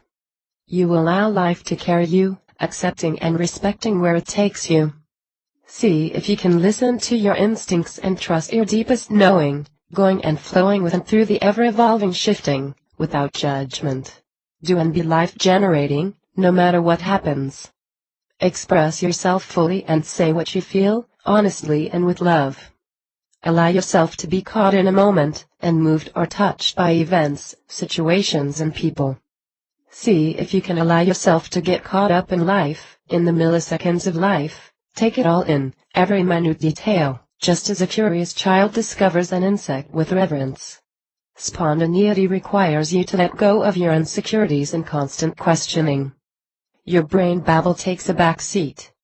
You are able to choose what feels right in the moment, trusting your feelings over logical thinking. So it's an extremely liberating way of being. It frees you to just be. It's about being unreasonable, trusting the process of life and your deep inner calling or knowing over what seems reasonable. Life will surprise you, exceeding your wildest dreams and surpassing your most ambitious plans, if you are able to stay connected to your core self, source energy and all that is life-generating. So hold on to this as your greatest strength. Have goals by all means, but try not to hold on to them rigidly. Allow your plans to evolve and flow with life around you, and don't be surprised when you look back in hindsight at how your original plans morph into unimaginably brilliant manifestations. Remind yourself that control is an illusion, and the more of it we think we have, the less we really do have. Ironically, you will feel more in control than ever when you hand over the reins to source energy and trust life itself. Try to let life be. Allow people, situations, circumstances and phases of your life to come and to go. Flow with life, and if something doesn't feel right, move on, lovingly, graciously and gratefully. Life is a series of natural and spontaneous changes. Don't resist them, that only creates sorrow. Let reality be reality. Let things flow naturally forward in whatever way they like. Lao Tzu. Don't think too much. Just trust. And see where life takes you. You will be amazed. Open. When we are open, we open our hearts to those around us. We refuse to shut our true essence down, even and especially when we feel betrayed, hurt, used, abandoned or rejected. When we are open, we know others are simply projecting their unconscious foundational connections. We hold empathy and compassion for those who are lost, rather than judgment. And we resist the temptation to join destructive cycles or to become resigned, cynical or bitter. Being open is about not allowing the energy of those around you to change your energy. It's about holding onto your love center and life-generating focus. An open heart allows us to be self-expressed, to feel our feelings, and show them to others. We are able to share our passions and our true self. We are able to be authentic, real and deeply connected to others, through honesty, integrity and sharing. We let those we love know how we feel about them. To be open, we also become open to whatever transpires. We resist deciding what should occur. We trust that if we come from a love-directed place, life will unfold perfectly, even when relationships end, or when we are hurt, shocked or upset by what occurs. We are always growing and learning, at every level, and sometimes it can be a difficult or painful process. When we are open, we welcome all growth and evolution, even the painful bits. We walk away from what is life-depleting. We refuse to engage in destruction, and we protect our pure essence, regardless of what comes our way. Then, our love focus will attract exactly what we need to recover. Being open opens doors. Uninhibited. Being uninhibited is about being liberated, free-spirited and unencumbered by the facades of life.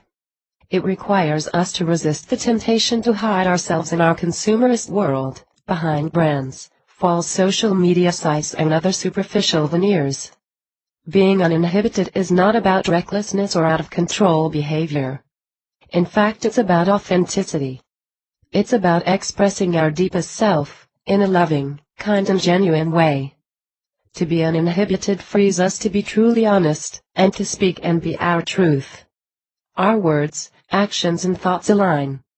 We are congruent, and live with integrity. We rid ourselves of concerns about what others may think. We express ourselves fully.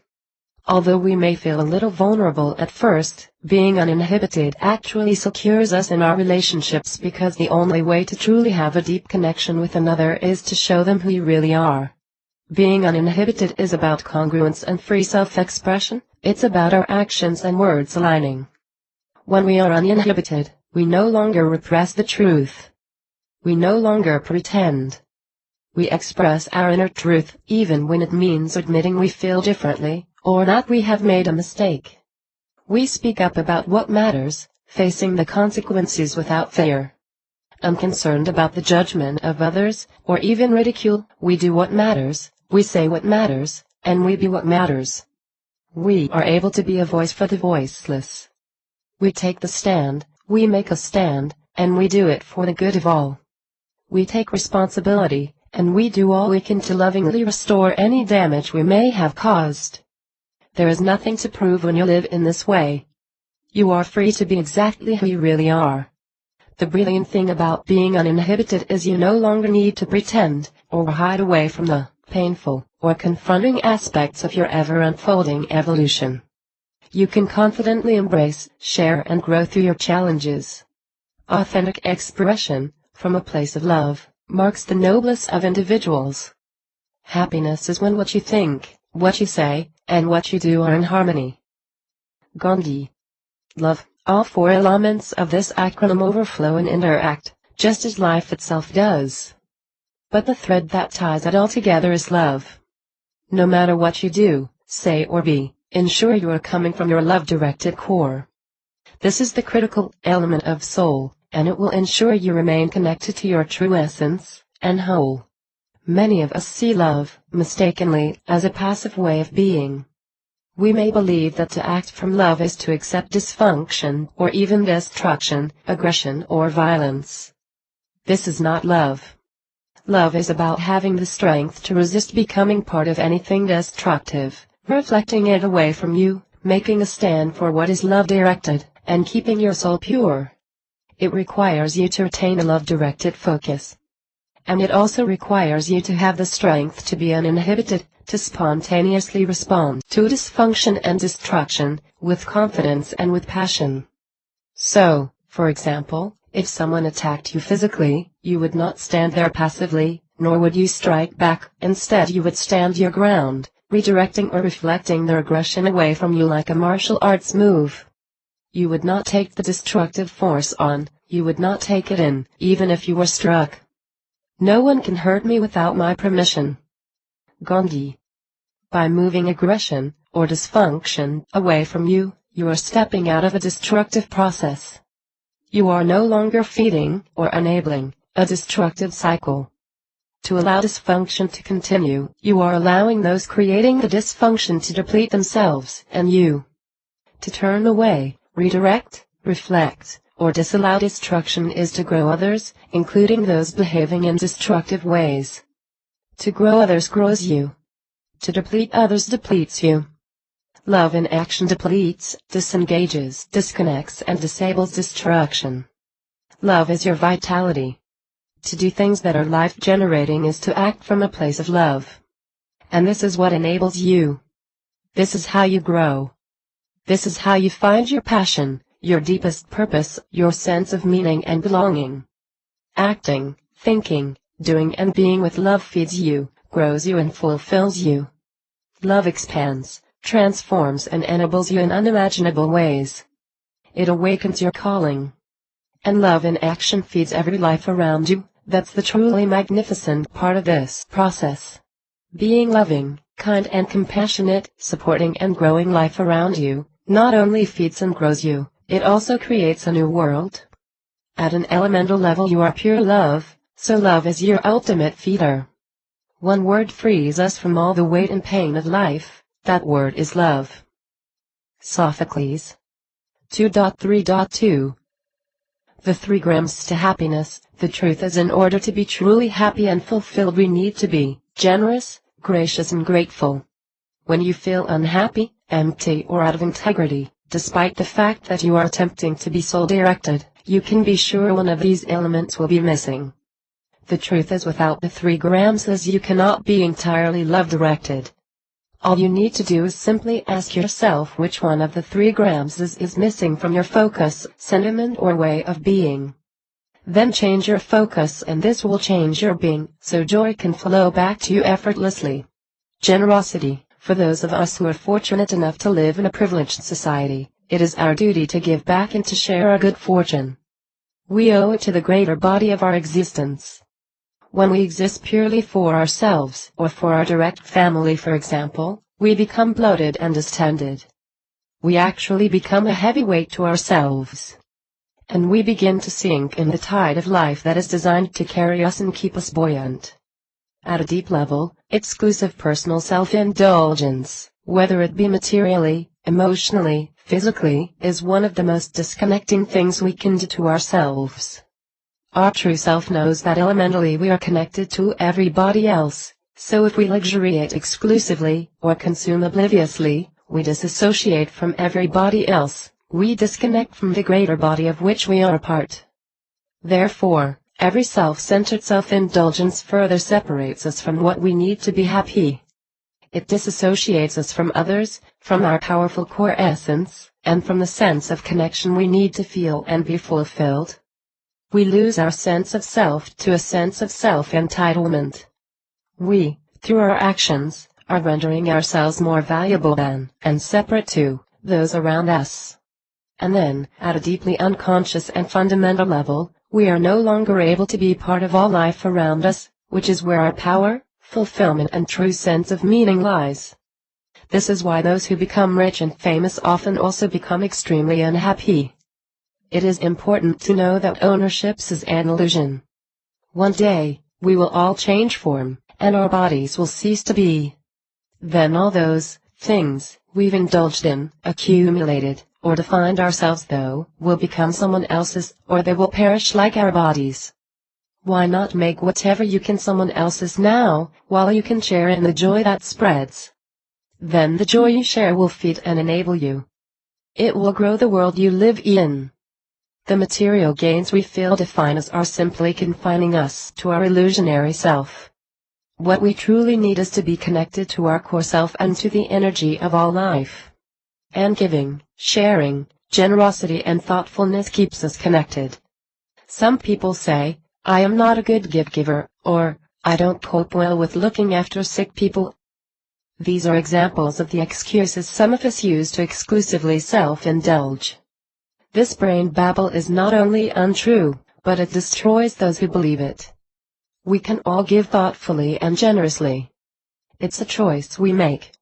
And that choice has a bigger impact on our happiness than it does on anyone else's.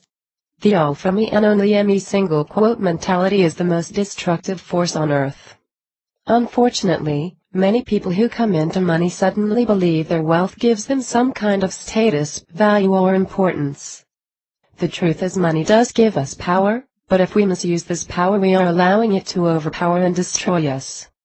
This is why, ironically, often people who have fallen into affluence give abundantly to other wealthy or high-status people, while remaining tight-fisted or stingy with others. They do this because they believe giving to influential people will buy them favor or respect. The problem is this then becomes just another self-indulgent purchase. In a material world we can get caught up in this trap unknowingly. Companies often engage in this kind of activity, giving to celebrities and influential clients while making no contribution to the needy. It's simply a commercial decision. We need to be careful. We can convince ourselves we are being generous, when in fact we are connecting to, feeding and growing what is completely soulless. Sonia was frustrated and extremely depressed before she discovered the truth. She attended numerous yoga retreats, visited her natural therapist, counselor and healer every week, invested in soul workshops, read countless self-help books and attended seminars and meditation sessions, all in vain. She felt increasingly lost, despite the wealth that her husband was building around her. She attended charity functions where she would bump into prominent people, and often she would give generously at these functions, to impress. She spent money effortlessly on herself, her home, her children and her high-ranking, financially well-off friends, but that's where her generosity ended. Increasingly, she felt empty and depleted.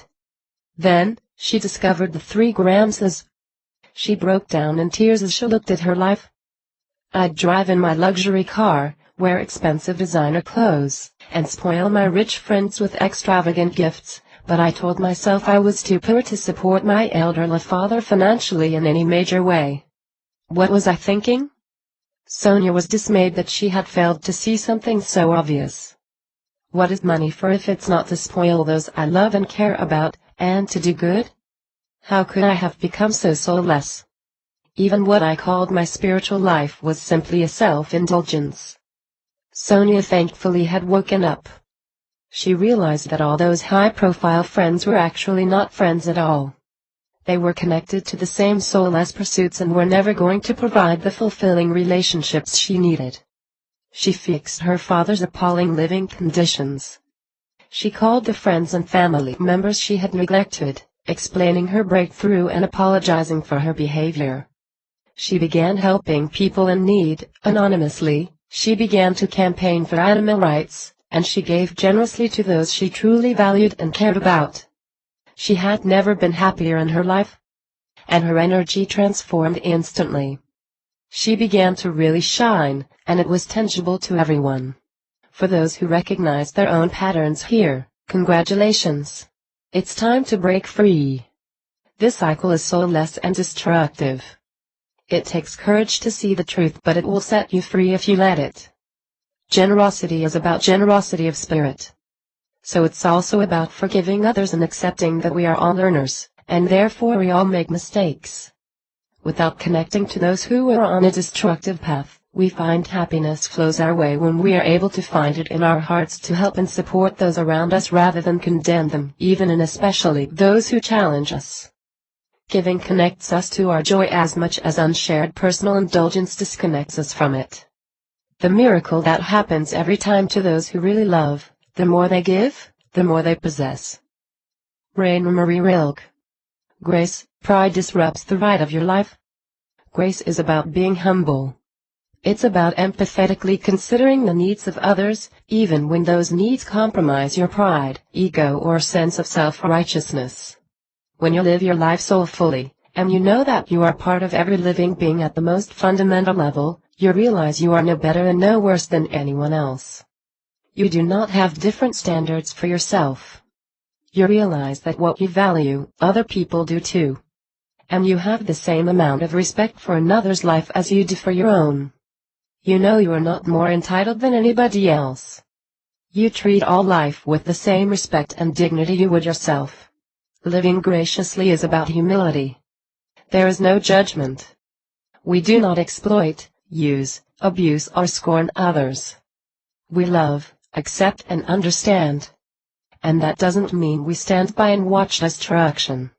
In fact, when we operate from a place of love and grace, we do all we can to stop life-depleting action and destruction. But we do it lovingly, peacefully, and with strength and determined humility. Grace is fantastically liberating as we can let self-righteousness, ego, and pride go, knowing they are simply illusionary self-reflections. They distract us from our happiness. They have nothing to do with who we really are. Grace allows us to freely admit fault, saying sorry genuinely when we make mistakes, and taking responsibility for our actions. It requires a willingness as opposed to an honest focus, another focus rather than a self-focus. Living with grace therefore allows you to see the other person's point of view and accept genuinely, even when it opposes your views.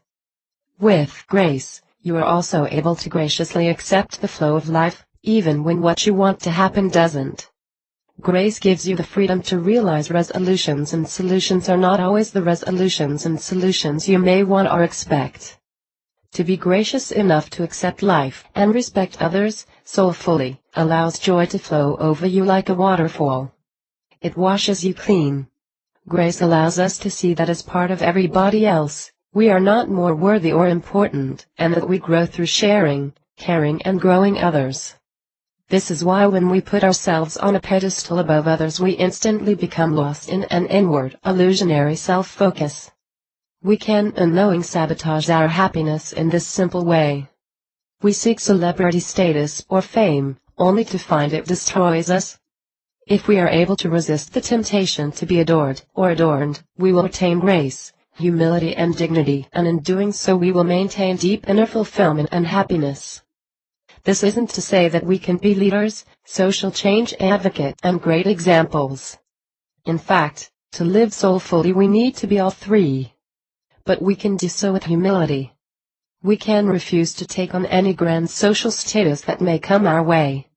We can see our work as an act of love that is greater than any one individual. Look at those who really did make a difference, and displayed enormous power to create incredible change, Gandhi and Mother Teresa for example. They shun and dismiss adulation. The best way to find yourself is to lose yourself in the service of others. Gandhi. We are pencils in the hand of God. Mother Teresa. A true guru will not take on the guru status. Grace takes us out of the small picture of ourselves. It takes us into the realm of greater knowing and magnificent connection. It brings synchronicity to us and opens doors. It's a universal language of love and acceptance. Grace sets us free and washes us clean. See if you can rest upon the wings of grace. Let it lighten your load as it lifts you to the greatest heights, taking you where you most need to go. Gratitude. He is a wise man who does not grieve for the things which he has not, but rejoices for those which he has. Epictetus. Regardless of our circumstances, we can always find reason to be grateful, even if it is simply for the air we breathe, the experience of life itself, or the reading of these words and the ability to be part of a global revolution. It can be confronting to experience the joy in the faces of children living in poor conditions compared to rich Western children. Happiness oozes from the little human beings who live a simple life, while those who have so much materially often appear comparatively apathetic and joyless. And the reason why is simple. The underprivileged children are part of a community where they share food, shelter, nurture and care. They have a sense of belonging that is lost in the West through an illusionary self-focus. They are interdependent, just as they need to be, rather than independent. They practice generosity, grace and gratitude as part of their daily life. They give to one another, they consider themselves equal and they are grateful for the help they receive from one another. Give the non-Western child a lollipop and he will be overjoyed, because he doesn't receive sweets very often. He is genuinely grateful. Give the Western child the same lollipop and he may scrunch up his face because he doesn't like the flavor. Gratitude, generosity and grace has already been lost. The Western child could have been happy to receive the lollipop he didn't like if he had a generosity focus he could give to someone else, and share in their joy. Additionally, those in poor or rural communities have little to compare themselves to. Without the influence of television and media, they do not focus on fame, glamour, superficial status and idealized visions of a material world, all of which promotes an illusionary self-focus. There is far less soul pollution. They focus on what they do have rather than what others have, or what they are led to believe they should have. They therefore feel more grateful than their Western counterparts, making them richer at a fundamental level. This simple differentiation provides great insight. The enemy to gratitude is constantly comparing yourself to others whose true circumstances you couldn't possibly know. The truth is you are no better, no worse, no more or less valuable than any other living being. Possessions, career and circumstances define none of us. So the act of comparing yourself simply indicates you are becoming disconnected from what really matters and who you really are. See if you can remind yourself to simply be grateful for what you do have, and then what you have will grow. Give and you will receive, and you do not always receive in the same way that you give.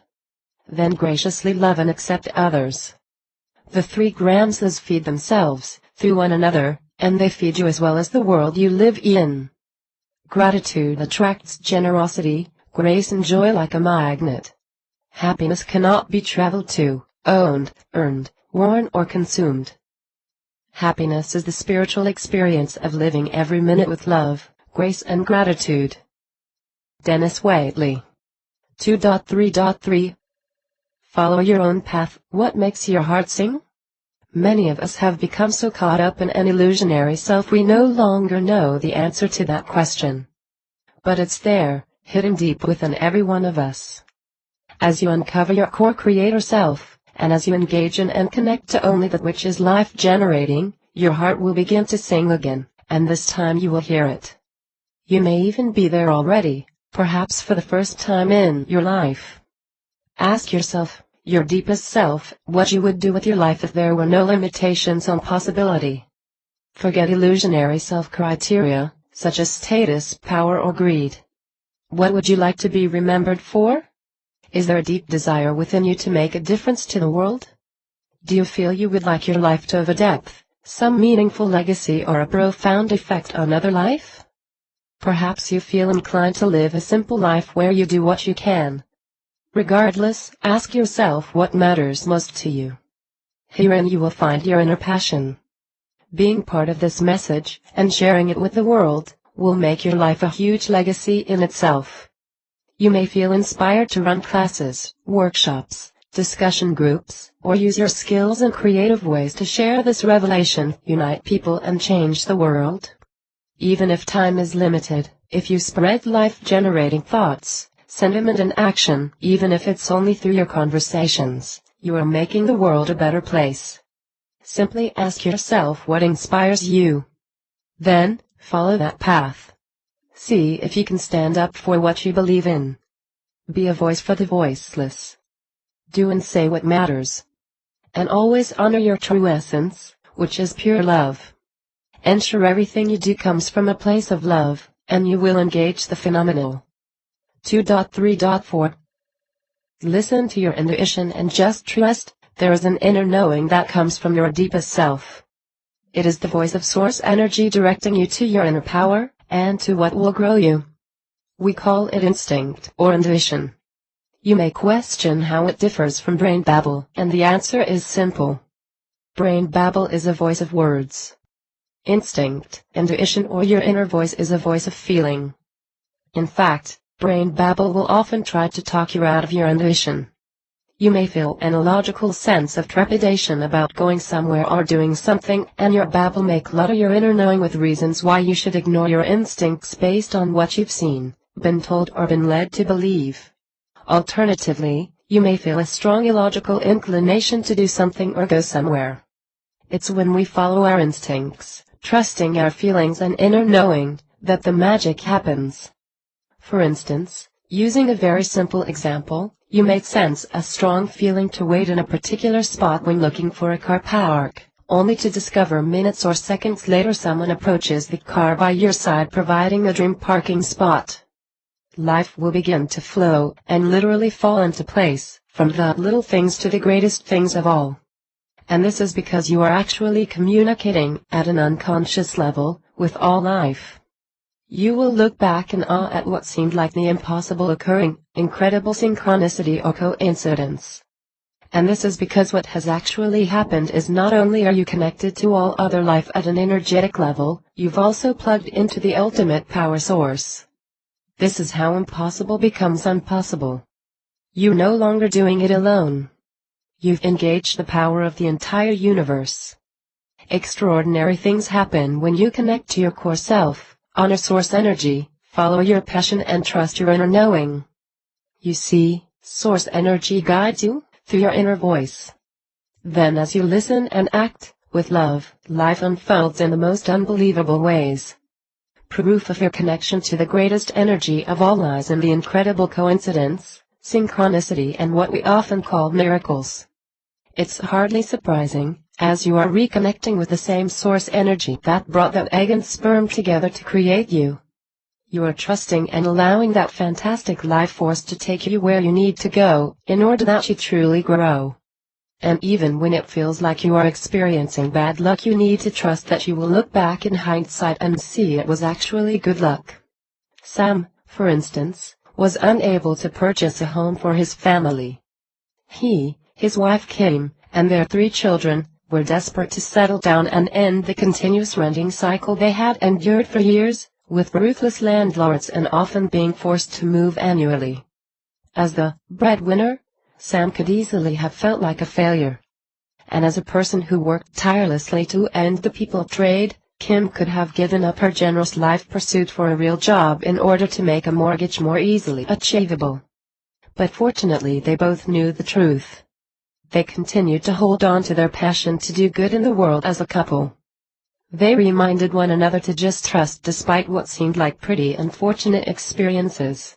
Finally, their faith paid off. Sam noticed an advertised property that just seemed to call him. Kim was reluctant to look at it, as it didn't tick the boxes. But she followed his strong instinct, and that's when the magic happened. The minute Kim stepped foot into the house, she was in love. Through a series of what seemed like impossible events, one after the other, Sam and Kim found themselves the proud owners of the house of their dreams the day after she viewed it for the first time. In fact, Kim had to purchase the property without Sam being able to see it in order to complete the sale in an extremely competitive market. Talk about a leap of faith. The family saw their new home the day after the sale was complete and absolutely loved it. They went out to dinner that night to celebrate, and looked back on all the properties they missed out on with the deepest gratitude. Thank God, literally. Their children sat delightedly examining the floor plan, as Kim expressed her desire to thank the agent, Mike, for acting so scrupulously. What about a bottle of good whiskey, suggested her mother who was with them. Somehow Kim knew Mike did not drink alcohol at all. Somehow she also knew Mike had a family, despite actually knowing nothing about him. She said she'd love to buy him and his family dinner. And 5 minutes later, guess who approached the table? Mike and his family had felt the urge to come to the same restaurant, for the first time in their lives. It was Kim and Sam's first time too. The coincidences were out of control. Thanks and hugs were exchanged. Mike confirmed he does not drink alcohol, and explained there were no available tables. Kim asked a passing waiter to help, and hi presto, a table was set. Kim and Sam bought Mike and his family dinner, just as they'd wished for minutes earlier. Sam and Kim's life is full of these kinds of magical experiences. They held a housewarming party, and all night their guests reported stories on incredible connection and synchronicity with people they'd never met who lived on the other side of the city. Sam and Kim were attracting like energy, and the guests at their party were living confirmation of the greater connection they all shared. This kind of magic can occur for you. All you need to is tune in, connect and just trust. You are flowing and growing within through the ultimate life-generating energy when you trust your inner voice, follow your passions, feel your feelings, express your true self and do it all from your pure love center. When one door closes, another opens, but we often look so long and so regretfully upon the closed door, that we do not see the one which is open for us. Alexander Graham Bell. 2.3.5 Feeling your feelings. Part of our learning in this lifetime is to experience life through a body. This means experiencing bodily functions, limitations and expressions, including feelings such as grief, anger, pain, sadness, joy, excitement, exhilaration, and a sense of love. Our job is to accept these human experiences without judgment. We need to feel, share and express our feelings in order to grow through our lifetime. To chase our feelings away, deny them, hide them or begrudge them is to stop the engine of our body, sabotaging the purpose of this lifetime. We are here in this realm to experience our senses. This included sight, hearing, taste, smell and touch. But we have one more sense, which we disregard as a sense, but it is the most vital of all, our feelings. Our feelings connect us to our inner being, and to our vitality. Our feelings connect us to the greatest connections we can make. Feeling your feelings enables your healing. It directs you and grows you. To deny our feelings is to deny our reason for existence. If we block the flow, we are no longer able to be fully alive in our body. If we stop being expressed, we become mechanized. If we stop being fully sensed, we become senseless. When something unjust occurs and you are justifiably angry, that is constructive, provided you retain a life-generating focus through your feelings of anger. Your anger is there to drive you to action, and to create a more just and constructive world. If you block negative feelings, or any feelings at all, they will fester and take over you. Alternatively, if you allow yourself to feel them, they will pass through. They will come and go, driving you to constructive action in the process. So feeling your feelings enables you to turn challenges and hardships into revelations and evolution. Think of a time when you fell over and grazed your knee badly. There was a physical pain associated with your injury. And when you felt this pain, you took note that you needed to do something about your injured knee.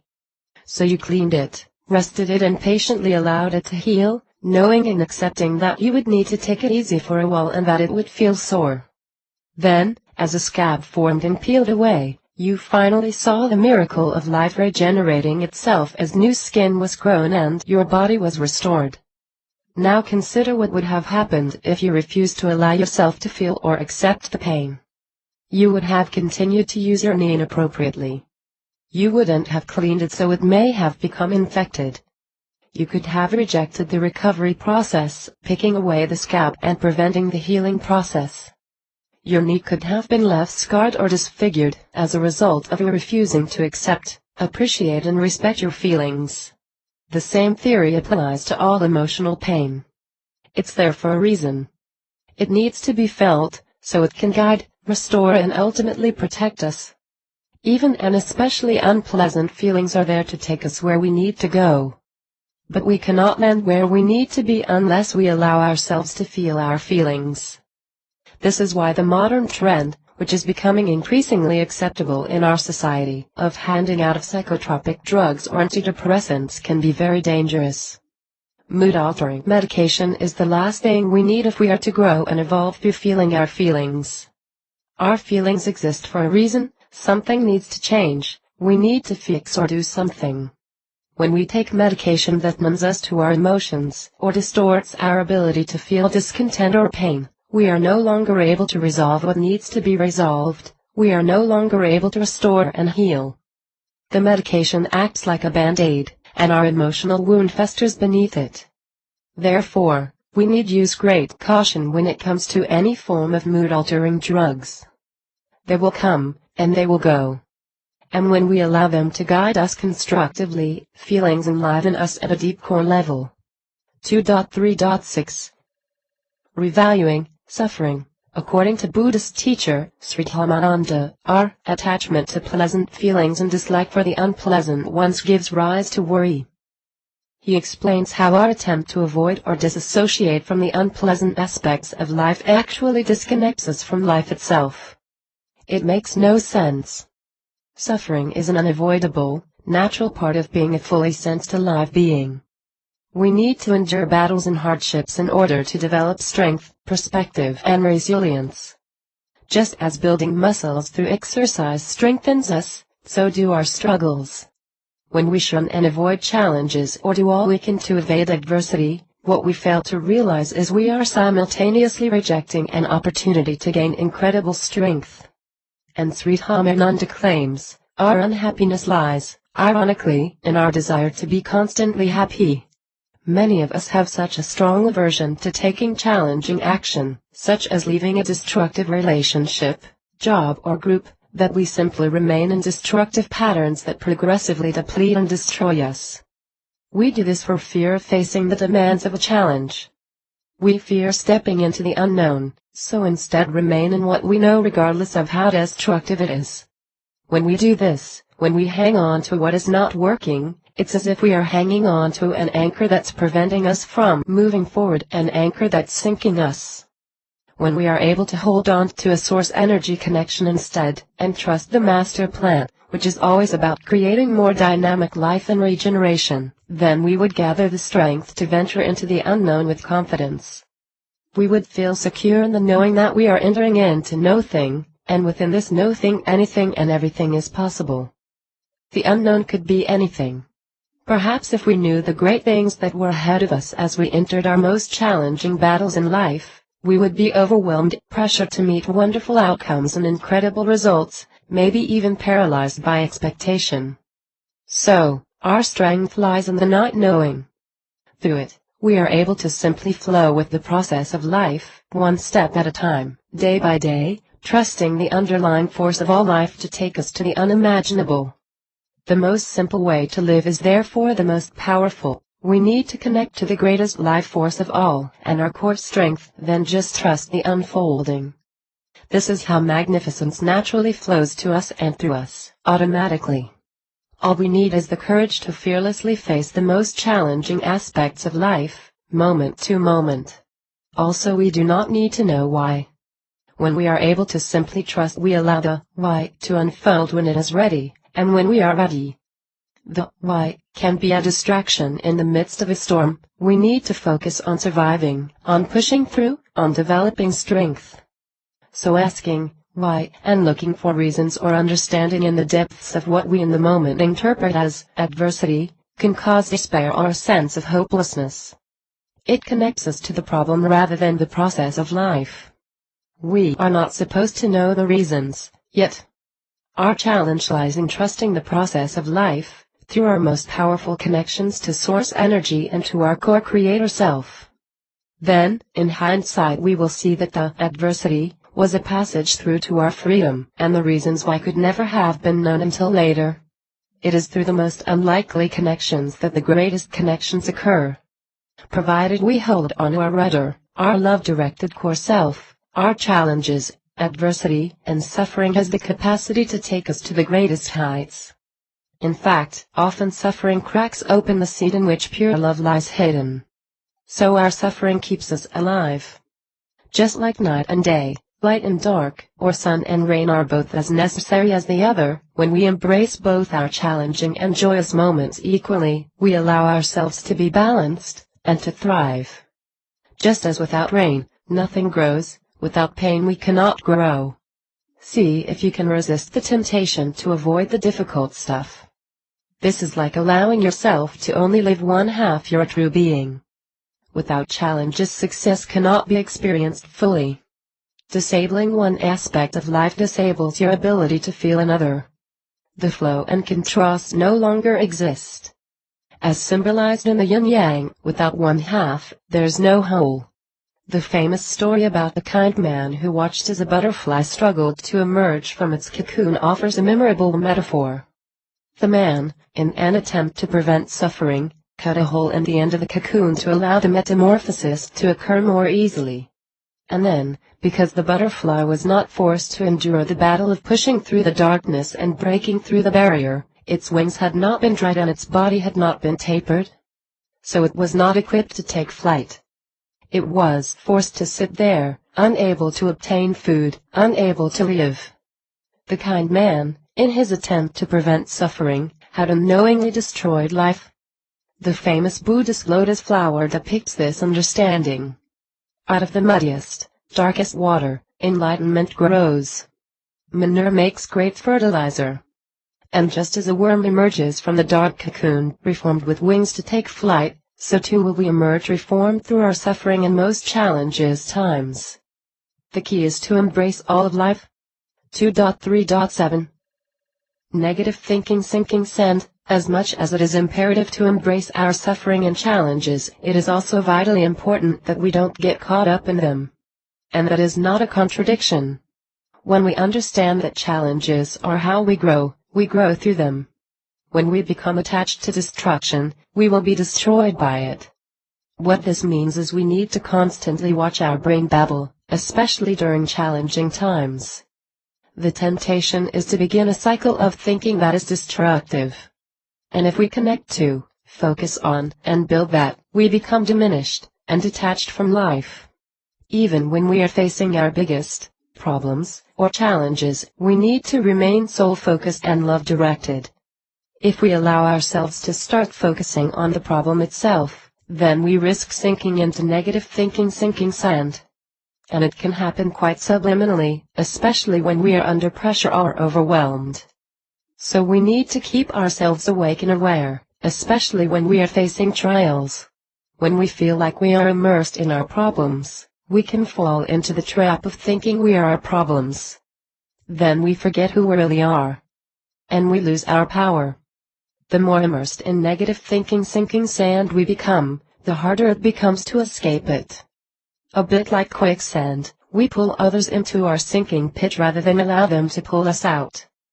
For this reason, it is important to understand that if you become trapped in negative thinking sinking sand, the only way out is to change your brain babble, or what you allow yourself to focus on or believe. Your babble can sink you. And when that happens, it is very difficult for others to rescue you.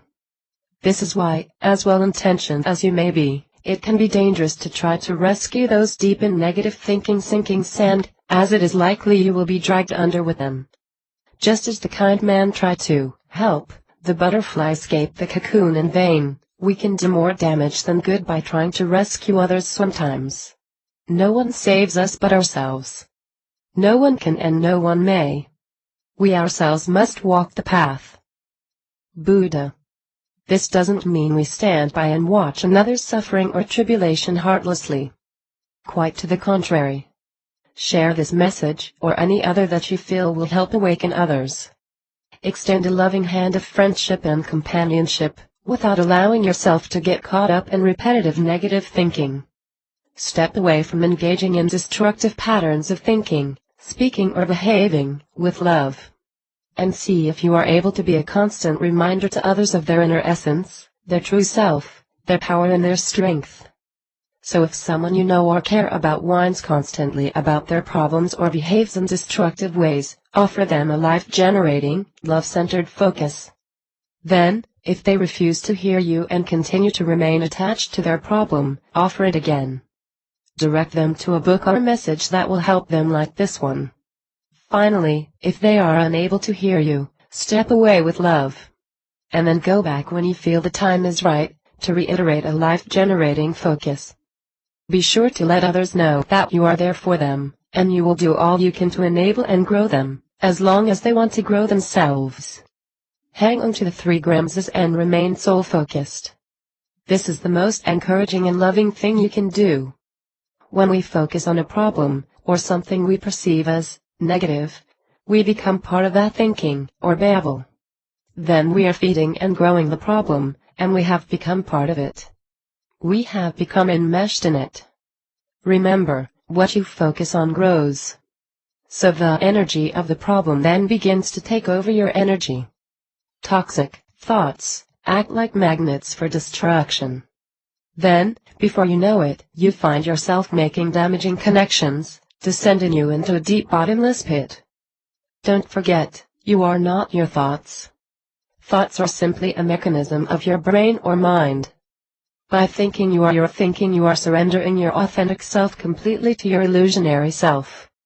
Additionally, you are also the opposite to negative. You are love-directed, life-generating, unlimited energy. So to get caught up in negative thinking is to lose touch with everything you actually are. In saying this, thoughts are the most powerful navigation tool or steering wheel you have. You need to choose them carefully. And if you find yourself spiraling into this dreadful pit, remember you are just a choice away from your freedom, a thought choice. The minute you are able to recognize the fact that your thinking is twisting you down a negative spiral, you are 90% of the way to changing your thinking. From there it's simply a matter of reminding yourself to break a bad habit. Awareness is your savior. To escape anything, we must first know we are in it. Think of a moth, flying in aimless circles around a light, unable to escape a dreaded fate. His focus is killing him, because he is unaware of how destructive his focus is. Unlike the moth, awareness and a determined focus will redirect us to life. Notice your brain babble. Do you criticize others, feel badly done by, or misunderstood? Are you pessimistic or harsh in your judgment of yourself and others? Do you notice faults before virtues? Can you feel resentment, anger and bitterness growing? Or do you see the good, the silver lining, the light at the end of the tunnel? Do you face your challenges with strength and determination, or do you feel victimized by them? See if you can be honest about your babble and the way in which you are allowing it to direct you. If your inner focus is not life-generating, choose a different inner focus, one that will enrich and expand your love-focused essence. There is no right or wrong, other than that. The ultimate value of life depends upon awareness and the power of contemplation, rather than upon mere survival. Aristotle. 2.3.8. Expectation equals limitation. When we expect an outcome, we reject the creative process of life. We disconnect from limitless possibility. Our expectations become our limitations. This is because our current expectations are based on our current conscious knowing. If, however, we are connected to the greatest life source of all creation, then we cannot even imagine the outcome. Often, in fact usually, it will surpass all our expectations. So to turn impossibility into an impossibility, we need to hold on to our core self, focus on what grows all life, do all we can to create and generate the impossible, trust and then watch what unfolds. It's fine to have goals, so long as you allow your goals to change, evolve and grow with life as it unfolds around you. Perceived failure is an illusion, and it feeds your illusionary self. It disconnects you from your power. It paralyzes and stagnates you. And all failure is born out of expectation. Expectation kills creation. It stifles inspiration. It fuels limitation.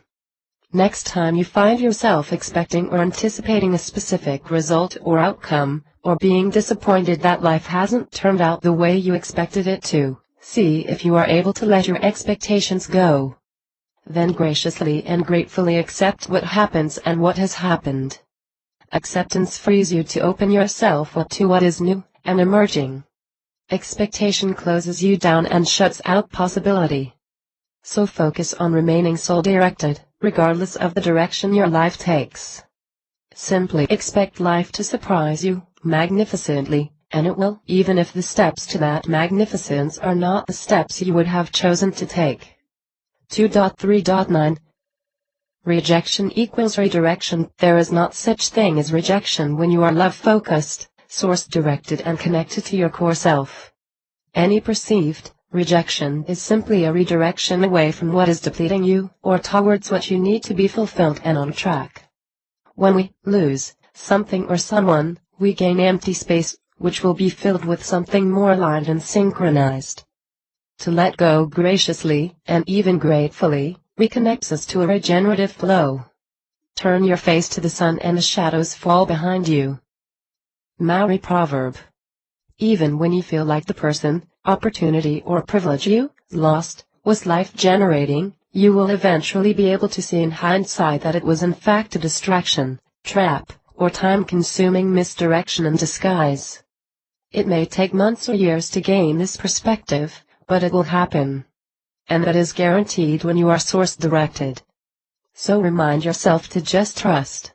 Source energy is all-knowing and all-encompassing, as we are all essentially part of it. Every babble pattern, directive, focus, incentive or agenda holds energy, which source energy recognizes and which you or I often don't. We are embodied and in many ways limited to our senses as part of this life experience, although we now know this dimension does not define who we really are. However, when we are connected to source energy, we plug back into that multi-sensory, multi-dimensional and entirely unlimited essence of who we really are and of life itself. So we tap into that infinite possibility, without necessarily sensing it through our current mode of sensory perception. So then we become channeled, directed and redirected in brilliant ways that we, in our current realm of existence, may not understand or comprehend logically. This process therefore requires what we call trust. We are handing over to the greatest life force of all, trusting our instincts, acting soulfully and knowing that whatever unfolds will be exactly what it should be.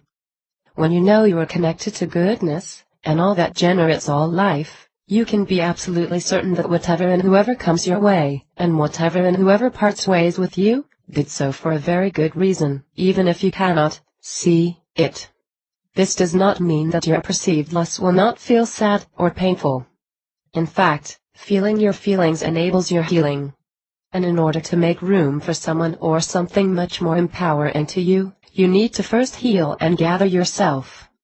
Once you have gone through the healing process, through feeling your feelings, you will be free to look back with gratitude rather than regret as you walk your new path. February 3, 2010. The failure illusion.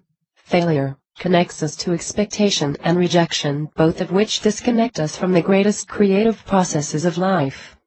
So, failure is nonsense. We learn, grow and evolve through our experiences.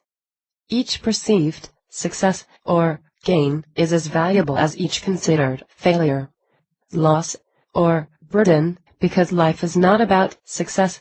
It is in itself a passage through, and embodied, zoning in to the smaller details of sensory B and G. All failure is associated with an expected outcome that was not achieved. But often, the expected outcome is in fact an unrecognized limitation. Ant, for example, really struggled at schoolwork and often disrupted the class with her constant fidgeting and restlessness. At 10 years of age, she had achieved none of the expected results and achievements for her age in science, math, history or English. Her mother took Ant to a specialist to find out what was wrong with her. The secretary had left for the day and Ant waited alone in a waiting room. After a long discussion, the specialist returned with the mother to find Ant waving her arms around almost uncontrollably to the music she was listening to through her earphones. Her eyes were shut. She was in a world of her own. She obviously loves music, the specialist observed. Oh yes, Ant's mother exclaimed. And she's a brilliant pianist. The specialist was a wise man, and he turned to Ant's mother with a gentle smile. Ant is a musician. Put her into a music school and forget about the other subjects. See what happens. Ant's mother followed the advice and Ant joined a school for musically gifted children. She flourished and felt, at last, that she fitted in with her peers. They were all as mad as her. Ant went on to become an internationally acclaimed composer and her beautiful musical masterpieces are themes to some of the most famous and emotionally charged movies of our times. She lives her passion and is a great success, but her success was actually driven from a perceived failure. She often looks back with wonder, awe and the absolute gratitude for the challenges she faced through her early childhood years in the traditional school system. And also for the soul-focused wisdom and courage of two people who could have made her or broken her, her mother and that very intuitive specialist. Many other adults may have chosen a course of medication, numbed her response to life, and dismissed her as abnormal. Sometimes what we perceive as failure is actually the beginning of the greatest success. Whether our experiences are desired at the time or not, they reform and reform us if we are able to move on and flow with them and through them. So when we are able to embrace perceived failure with as much gratitude as perceived success, both words lose their meaning, and we reconnect to living life meaningfully. With a soulful focus, we will blossom in miraculous ways, and we will eventually look back and see our times of scarcity as a process of seeding. See if you can allow yourself to flow, accepting what comes your ways as well as what does not. See if you are able to appreciate what is, what was, what will be, and what isn't, equally. Then watch your spontaneous, open, uninhibited, loving self grow you in unimaginable ways. I have woven a parachute out of everything broken. William Stafford. February 3, 2011. We cannot connect to certain things unless we disconnect from others. The truth is we cannot focus on joy and bitterness at the same time. We cannot love while full of hatred. And for this reason, we cannot heal while seeking revenge.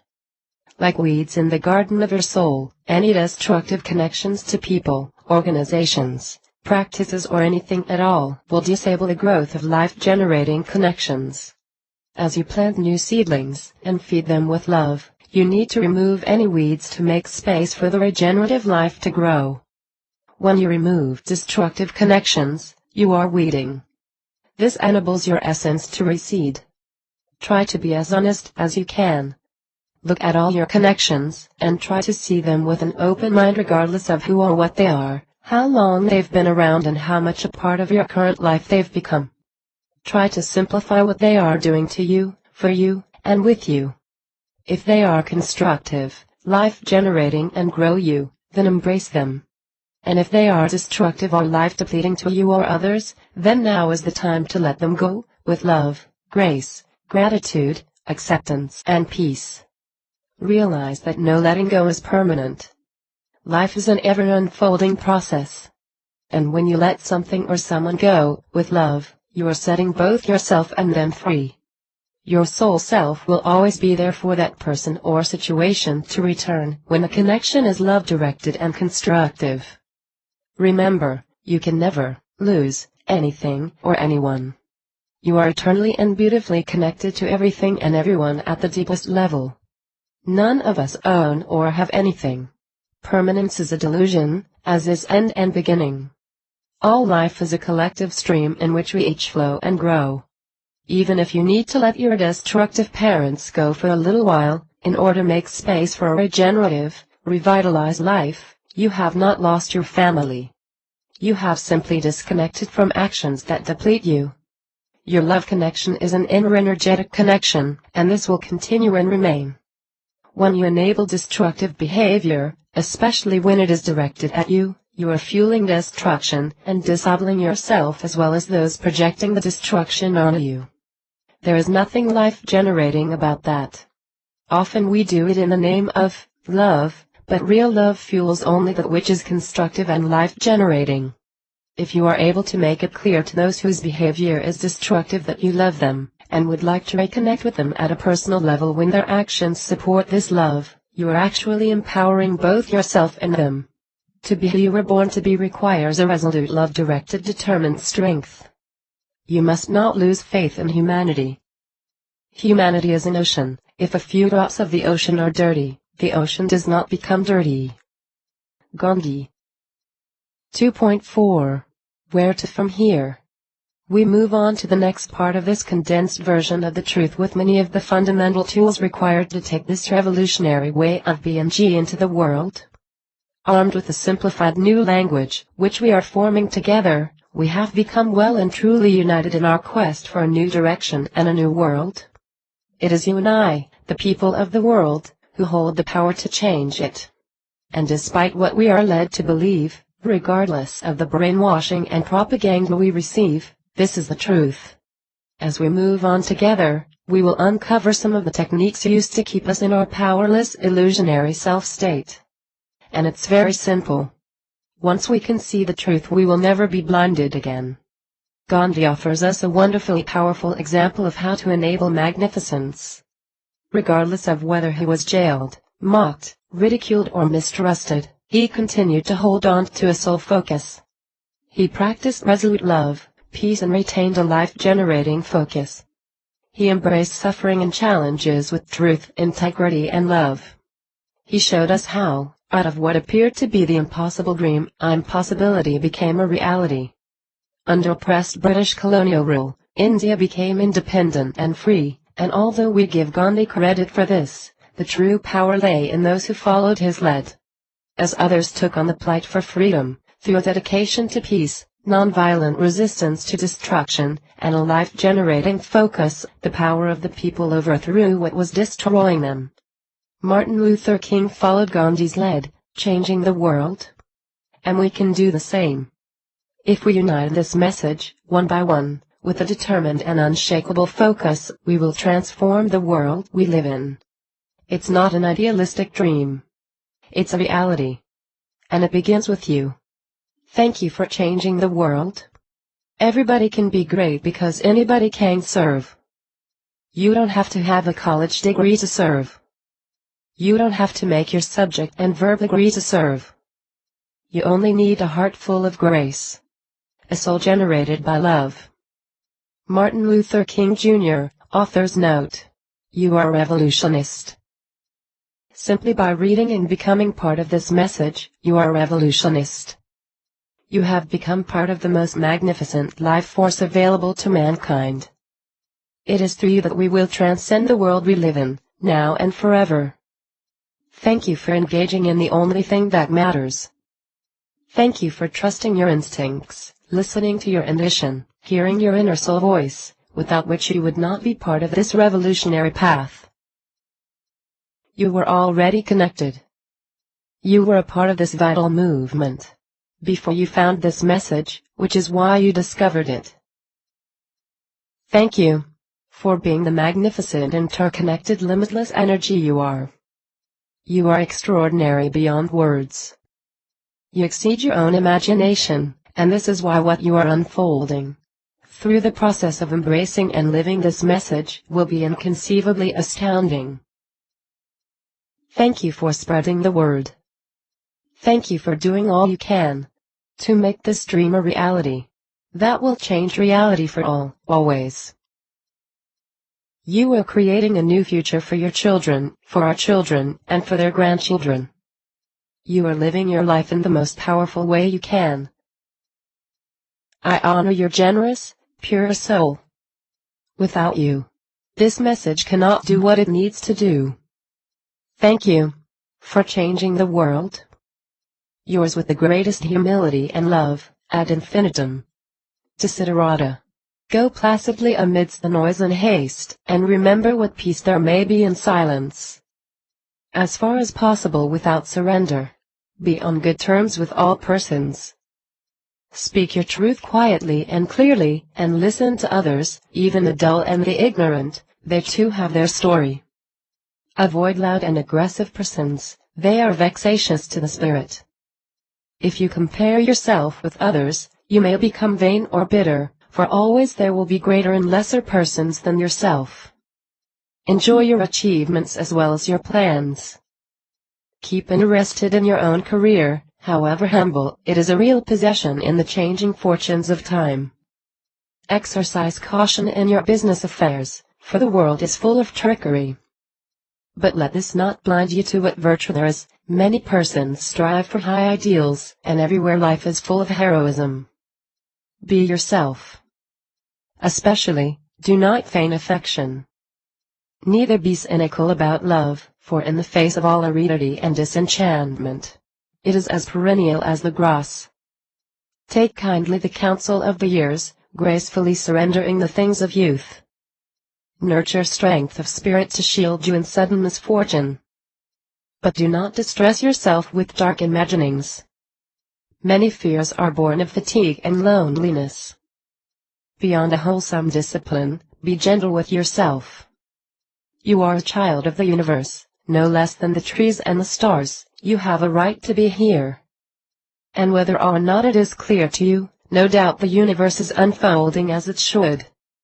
Therefore be at peace with God, whatever you conceive Him to be, and whatever your labors and aspirations. In the noisy confusion of life keep peace with your soul. With all its sham, drudgery, and broken dreams, it is still a beautiful world. Be cheerful. Strive to be happy. Max Ehrmann. Part 3. Welcome to the revolution. Starting thoughts. Now you are connected to your vitality. You are again united with your true essence, the energy of all life, and the greatest power of all. You will start to see unthinkable magnificence unfold in your life, and all around you. And as you see and react to the world differently, it will begin to change before your eyes. The hope of a secure and livable world lies with disciplined nonconformists, who are dedicated to justice, peace, and brotherhood. The trailblazers in human, academic, scientific, and religious freedom have always been nonconformists. In any cause that concerns the progress of mankind, put your faith in the nonconformist. Martin Luther King. 3.0 Part 3. Creating a New World. You are now ready to emerge from the sanctity of your cocoon into the world around you. You are not the same. You are forever changed. There is no going back. The only certainty is you will one day look back in awe as to where this awakening has taken you. It will be beyond your imagination. It will reflect impossibility. All you need to do from here is hold on, tightly, to who you really are, and to the new connections you have made, the most powerful connections of all. The truth is you have everything you need. Through your connection to the greatest life force on earth, you can face even the most overwhelming realities with confidence to change and evolve them in mind-boggling ways. If you hold on to the energy of all life, what unfolds will be as marvelous as a newborn child, undreamed of, beautiful, unique and exquisitely miraculous. Remember though, to emerge into a new realm of reality must involve a challenge. Just as the butterfly requires strength and determination to break through the cocoon wall and discover the wings he never knew he had, you too will require strength and determination in order to break away from the worldly trappings that keep you stuck and confined. We cannot change the world without some struggle, just as Mahatma Gandhi, Martin Luther King and Nelson Mandela could not have liberated the world without a plight for freedom. But this challenge is the greatest challenge of all. It is the only challenge that matters. We are claiming our own survival, and our ability to thrive, as individuals, and as a human race. It represents our ultimate life purpose and our united passage through to freedom and peace. And it affects our children's future more than anything else we can do for them or give them. This is the challenge of our time. And it is time, now, to face our ultimate challenge, individually and collectively. To not face this challenge would ironically be much more challenging. If we continue to walk the path we are on, independently and as a whole, we will self-destruct. And it will happen insidiously. By the time we realize it is happening, it will be too late. It is important that we do not act out of fear, though. Fear opposes who we really are, which is love. Because we have all been so blinded to our power and essence, for so very long, we had simply become lost. There is nothing to fear once we know we're all part of the elemental and fundamental life force, connected to one another in the most profound ways. You and I are infinitely powerful, but unite us at a source level and our power is catapulted in ways we could never conceive or comprehend. Do that 1,000,000 times over, and then we will literally all be mind blown by what we have enabled and created. Freedom awaits you. It awaits us all. We simply need to choose it. We need to link arms and make new choices in order to determine a new direction. As you look around you now, with foggy goggles no longer distorting your vision, the world and its influence, its trappings, will become increasingly clear. You will see everything in a whole new way. You will literally see the truth through your awakening. And you will begin to be naturally discerning, protecting your core self and harnessing your phenomenal strength. You will know what's right. You will know what matters. And then you will say, do and be the change. You are the change this world needs. You, and me, and anyone willing to see, will create a new reality. This movement may begin as an undercurrent, a subtle driving force. And then, as the truth spreads, awakening more and more people, before we know it, it will become a tidal wave. As Malcolm Gladwell, 2002, explains in his book The Tipping Point, ideas and messages spread like viruses. And this is one virus the world desperately needs to survive.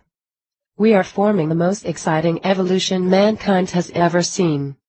We are generating and creating the most remarkable history on our planet and evolving a new future.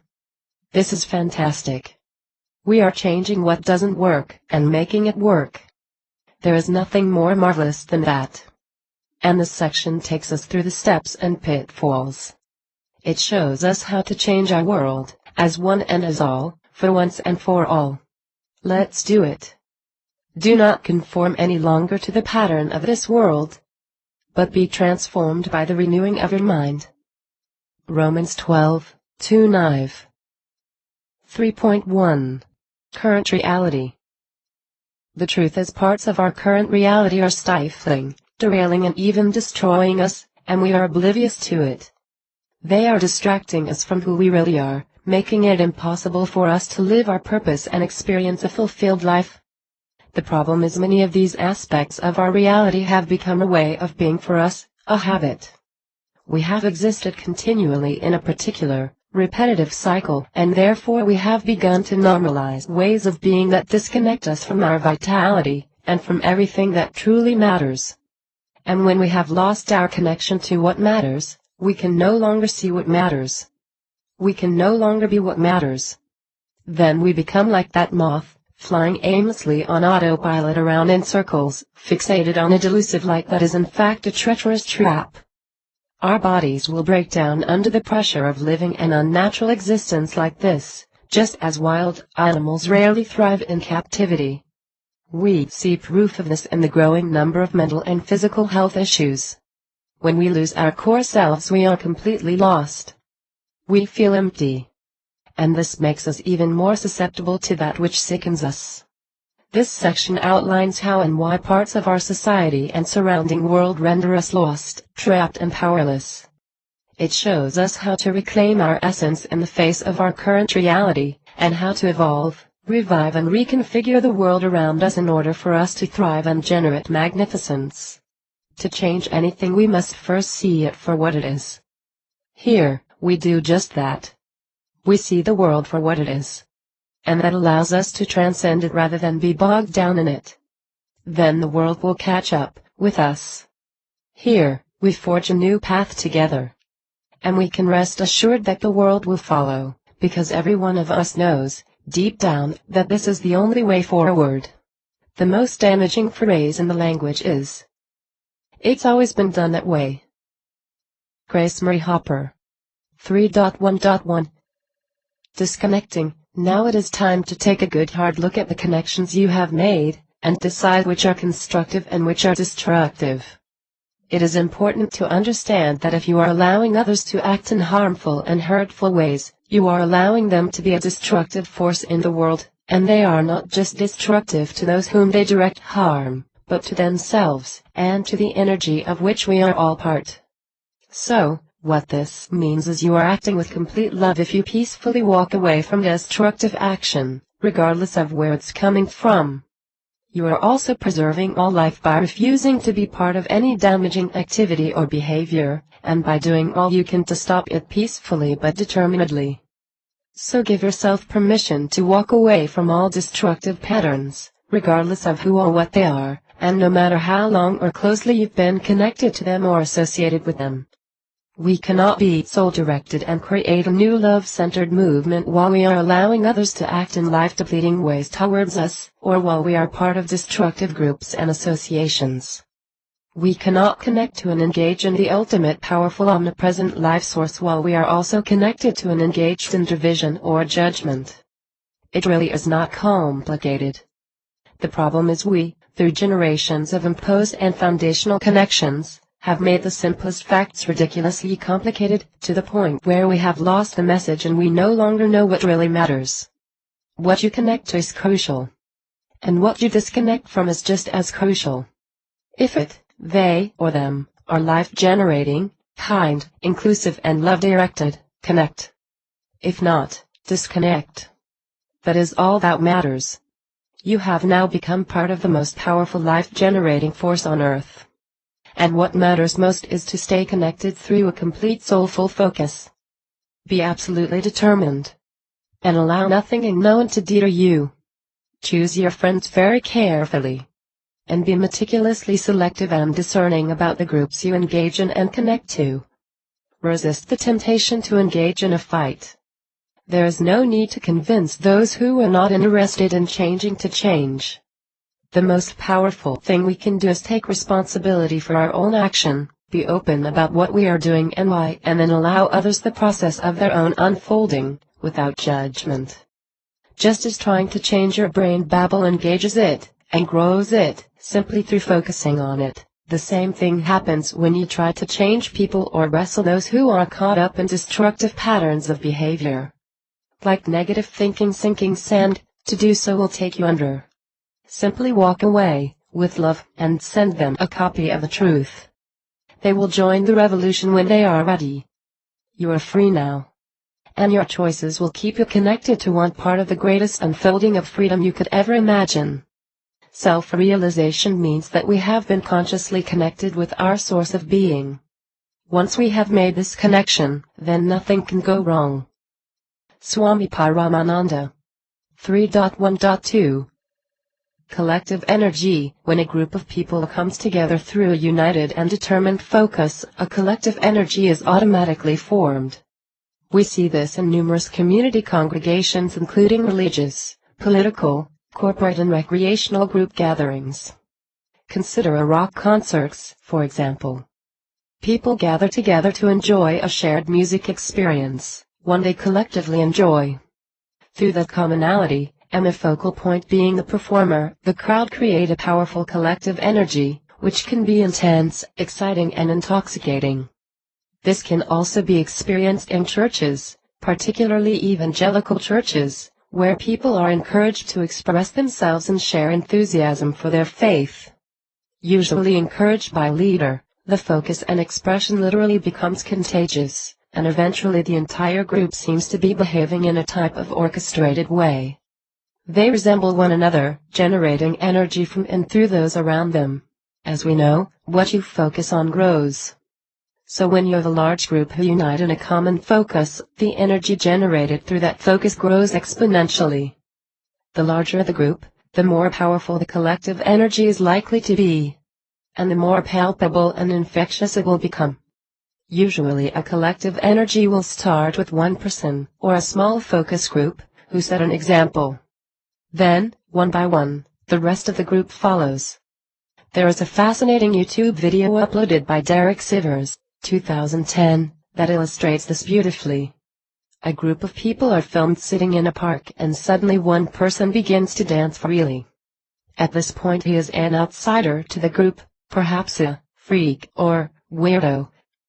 Then, one other person joins him. This person actually had the courage to turn the lone dancer into a potential movement.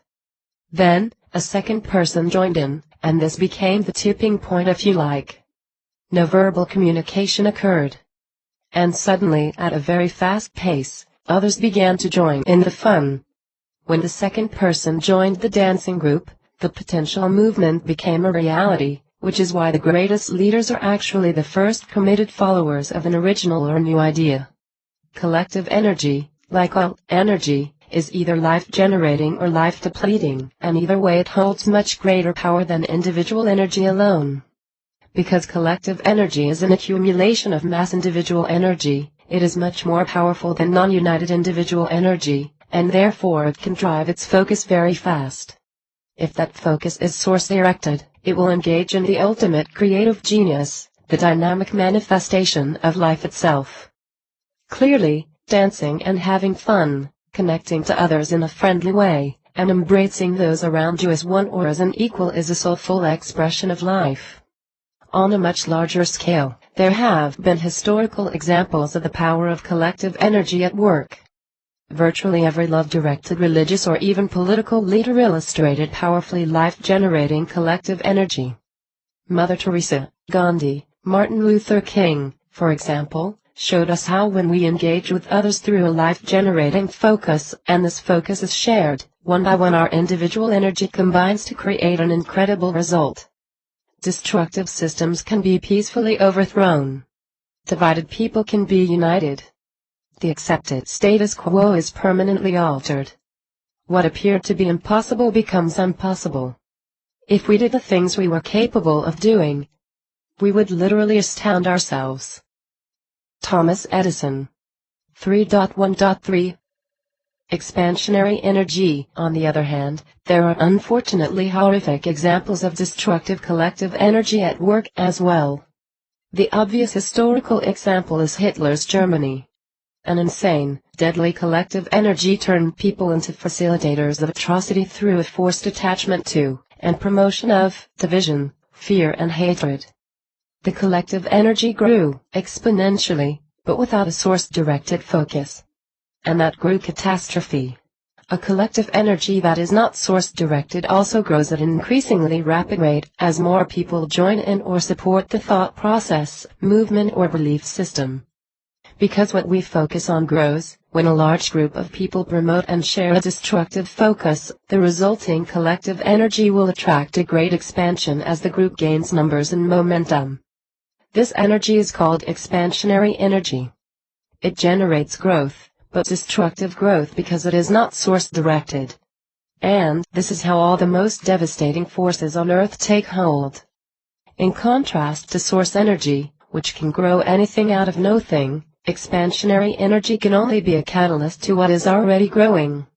Source energy and expansionary energy therefore combine to generate magnificence when the focus is life-generating. However, when the focus is life-depleting, expansionary energy acts alone. What this means is collective energy is always much stronger than individual energy, but if the collective energy is source-directed it will overthrow a collective energy that is not source-directed. Source-directed collective energy is infinitely more powerful than destructive collective energy, because it carries with it the ultimate life force.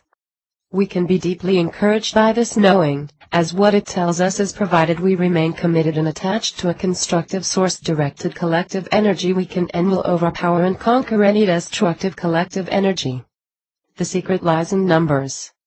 Although a constructive collective energy requires a smaller number of people to hold the same power as destructive collective energy, its ultimate strength grows with the number of supporters, advocates and campaigners or enthusiastic cheerleaders in its midst. As more of us join a constructive movement, momentum will grow and the power of the movement will multiply at an incredible pace because it will be driven by the source of life itself. We can overcome all destruction on earth provided we unite in a constructive collective energy. Hatred does not cease by hatred, but only by love. This is the eternal rule. Buddha. Take a look for a moment at apartheid South Africa. How could a 7% minority exploit and subjugate a 93% majority? Well, the answer is very simple. The 93% minority were divided. The black community of South Africa consisted of many tribes who were at loggerheads. Their lack of unity or inability to form a united life-generating collective energy allowed a small minority to crush and enslave them to the extreme through propaganda, manipulation and suppression. Unless we unite the source-directed collective energy as a human race, we too are at grave risk of being controlled, crushed and subjugated by a powerful minority. The truth is the most effective way to conquer, control and vanquish any group is to divide them amongst themselves. And the most effective way to empower, liberate and free any group is to unite them. Step outside of these words for a few minutes and look at the collective energy that is being formed in our current world. Consider for example the war on terrorism, or the freedom fighters, who represent violent extremist groups. Powerful collective energy is forming through these campaigns. But ask yourself, your core self, honestly, are they creating a constructive or destructive collective energy force? Surely a war, or fight, is destructive, regardless of how you look at it. But to have a war against a revolutionary, a radical or an anarchist, who could be anyone, including you or I, well, surely that has to be one of the most oppressive and destructive collective energy forces ever created. Every great revolutionary leader who ever walked this earth could now be labeled a terrorist. New laws and regulations have been passed that allow governments and authorities to arrest, torture and imprison anyone without trial, for any period of time. In this current world reality, Gandhi, Mandela, Jesus, Muhammad, Mother Teresa, Martin Luther King and all the greatest people who ever lived could have been apprehended indefinitely and legally. This war on terrorism is dangerously ambiguous. It could be the final war against the freedom of mankind. But we can stop it. What we need to do is refuse to attach to it or believe it. Then we need to unite and stand up against it. How can you have a war on terrorism when war itself is terrorism? Howard Zinn. We need to be as cautious as possible with regard to the collective energy we support, connect to, accept and become a part of. If it is soulful, love-centered and source-directed, it will grow in thinkable magnificence. If it is destructive, especially today in a world where we are interconnected in ways we could never have dreamed of even decades ago, we could be connecting to one growing what will become our complete demise. Remember, we are all part of one another at the most profound and fundamental level, so to engage in anything that is destructive to another will ultimately destroy you, and everyone else. We may believe we have no choice or control. But that's where we are deluded. We actually have all the control. No one can form a group, or a collective energy, without supporters or followers. Think back to our lone dancer. Should no one have joined him, the movement would never have occurred. If we all refused to fire a bullet, no one would get shot.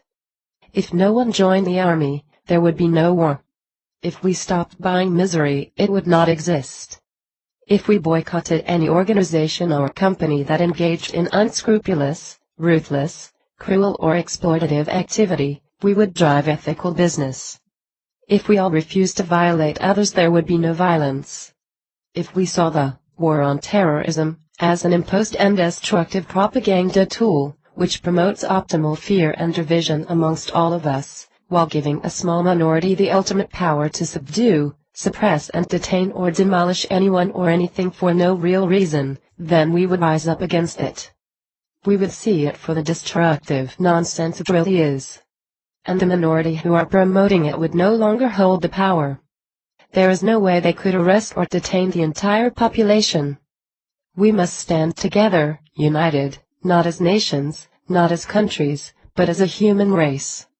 An eye for an eye will only make the whole world blind. Mahatma Gandhi. 3.1.4 Subliminal connections. When we are in an illusionary self-state, we become part of what surrounds us, unknowingly. In this state we have no core strength to hold on to, no rudder, no real directive, so we unintentionally and unwittingly become shaped and governed by life around us. These connections are called subliminal connections, because they take hold of us unconsciously, especially when we are unaware of who we really are. Every day, without our conscious awareness, subliminal connections manipulate, persuade, influence and control us in powerful ways, many of which are destructive to us. And this is because when we are lost to our illusionary self, we don't recognize what is destructive to us. Trends, patterns, acceptable ways of thinking and behaving, media, social media, technology, music, movies, books, magazines, entertainment, video games, news, and advertising are commonly used to create a particular norm for all, or normal. Once people normalize and accept something, they are unlikely to see it as a problem even if it is one. Subliminal connections can therefore be very deceptive. They can be sold or promoted as good for us when in fact they are quite the opposite. They can appear innocuous or even constructive, when really they are carefully camouflaged traps. Beware of false knowledge, it is more dangerous than ignorance. George Bernard Shaw. The good news is when we have awoken to the truth, and when we know what feeds our core self, we are much less likely to be deceived. Destructive subliminal connections suddenly become clearly visible to us, and we can uneasily and consciously avoid them. Let's take for example, the current trend in the popular music industry. Have you noticed that there seem to be a very small handful of recording artists whose songs are played repeatedly on the radio, to the point where most of us are screaming for something different? Do you think it's a coincidence that most of these popular artists promote a similar message through their music? Generally, it's a sex, drugs or self-value illusionary self-focus and culture. Historically it hasn't been this way. Musicians have been the voice of awakening, the voice of reason, often being forerunners in a revolutionary focus uniting and strengthening people with hope. They have provided a voice for change, for goodness, for integration, or even a radical shift in sentiment. Think back only a few years ago, to Cat Stevens' Peace Train, or John Lennon's Imagine. The music industry was full of revolutionary peace seekers who generated a source-directed collective energy. Where are these types of musicians now? Well, they still exist in the millions. But the minority, who control the mainstream media, are not allowing them to be heard. Instead, what they allow us to hear, repeatedly, sends us a message of hedonism, extravagance, escapism through drugs or unattached sex, or simple meaninglessness, and this creates a normal that actually divides us rather than unites us. Occasionally a soulful song will manage to creep into the mainstream, but usually these artists will have a short-lived exposure to the masses, unless they change their focus to one which fits the current norm. The same thing happens in the movie industry. Do you think it's a coincidence that the movies we are exposed to are becoming increasingly violent? Have you wondered how explicit, senseless sex has become normalized and emotional attachment at a deep level is the exception rather than the rule? What about the ratings? How come what was rated M for mature audiences is now being rated PG, or even G, normalizing so less life-depleting examples for our children? Setting an example is not the main means of influencing others. It is the only means.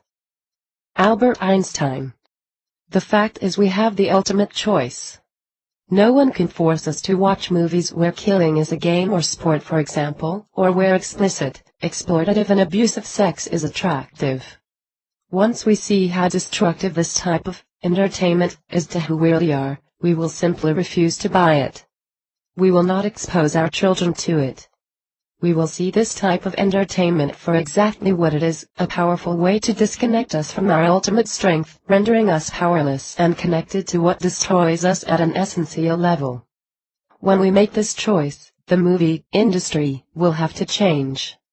If we refuse to buy what is destructive to us, there will be no more box office successes out of this kind of material. The industry will have to evolve with us. They will have to create movies that feed us. Or perhaps we will need to create a company that produces movies that generate a constructive collective energy and a new life-generating normal. The point is we hold the power. The truth is we can be magnificently propelled and supported, or dreadfully hindered and hijacked, by that which we often barely notice. As you watch the news now, you will notice the reality. You will see that mainstream news directs our focus with a corporate and political agenda. We may be encouraged to focus on a local tragedy to distract us from the war we are engaged in and from the thousands of lives our government destroys in other countries for political gain.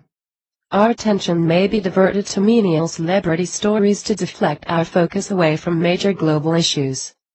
Perhaps we will be directed to the price of groceries to distract us from focusing on the fact that we are facilitating horrific cruelty and suffering through our live animal export trade. Much of the time mainstream news stories promote a political and commercial agenda. Therefore we can actually be misinformed through them. Any news that arouses fear, aggression and division, such as the current terrorism focus, are destructive to the extreme. There are plenty of non-mainstream news sites that provide unbiased information. We do not need to accept the current mainstream. And the fact is, when we change what we accept, what is acceptable will change. If you don't read the newspaper, you're uninformed. If you do read the newspaper, you're misinformed. Mark Twain.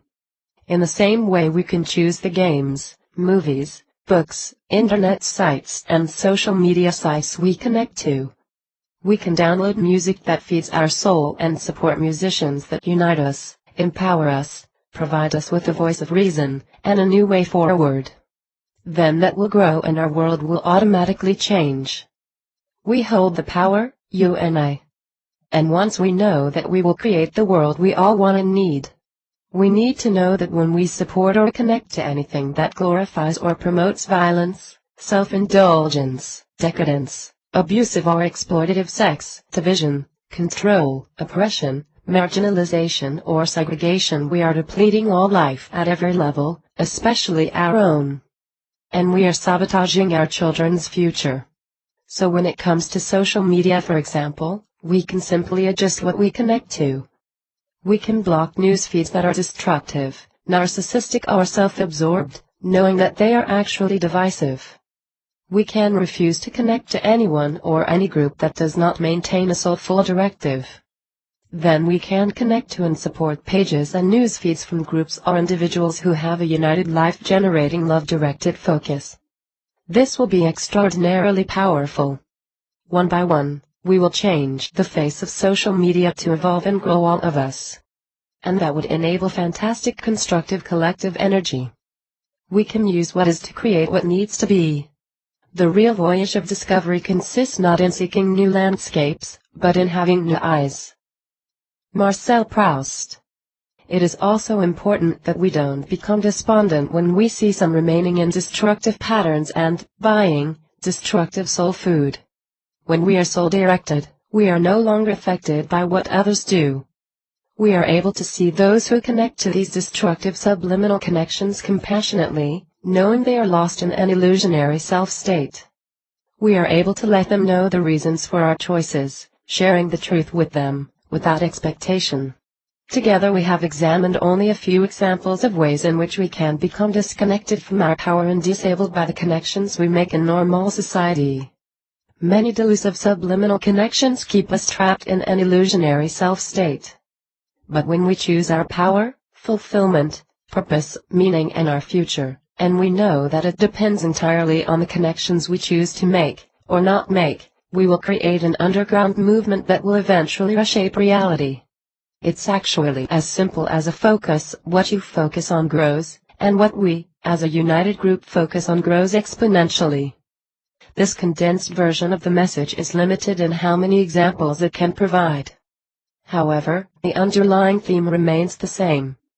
And once we are source connected, we can see the patterns clearly, reappearing in many variations. We can see what matters and we can then do, say and be what matters.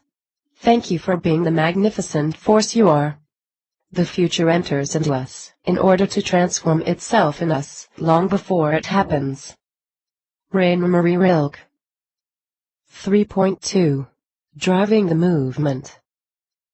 To drive this movement, all you need to do, and all you can do, is know who you really are, hold on to your core self, retain a soul focus, and trust the magnificent unfolding that only a connection to the source of all life can enable. Simply do, say and be all you can to spread love and a soulful focus. Be very careful about your connections and avoid illusionary self-trappings. Remind yourself that now you see the world around you clearly, so you will clearly know what to do. Trust yourself. Then understand your power. Don't forget that every little tiny thing you do, say, think and be matters. Remember Lorenz's butterfly effect, which we discussed in part 1.2.6, and know that each action, thought and feeling has an enormous effect on the energy of the world you live in. Feeling small, cynical or complacent is only going to disconnect you from all that matters and reduce your power to generate change. A tiny change today brings a dramatically different tomorrow. Richard Bach. Please also know that through you being part of this message, through reading, speaking about and sharing the truth, you are driving incredible change and creating a new reality. You are relanguaging the world as we know it, and you are manifesting and establishing a super freeway into an impossibility never seen before and never even imagined by mankind. It's a very exciting time to be alive. However, before we complete our conversation, taking our eternal union, our connection and the ultimate freedom force we are generating into the world together, we need to take a quick look at where we are right now. If what we focus on grows, let's look at the predominant focus in our world today. Then, we can adjust it to create a new world.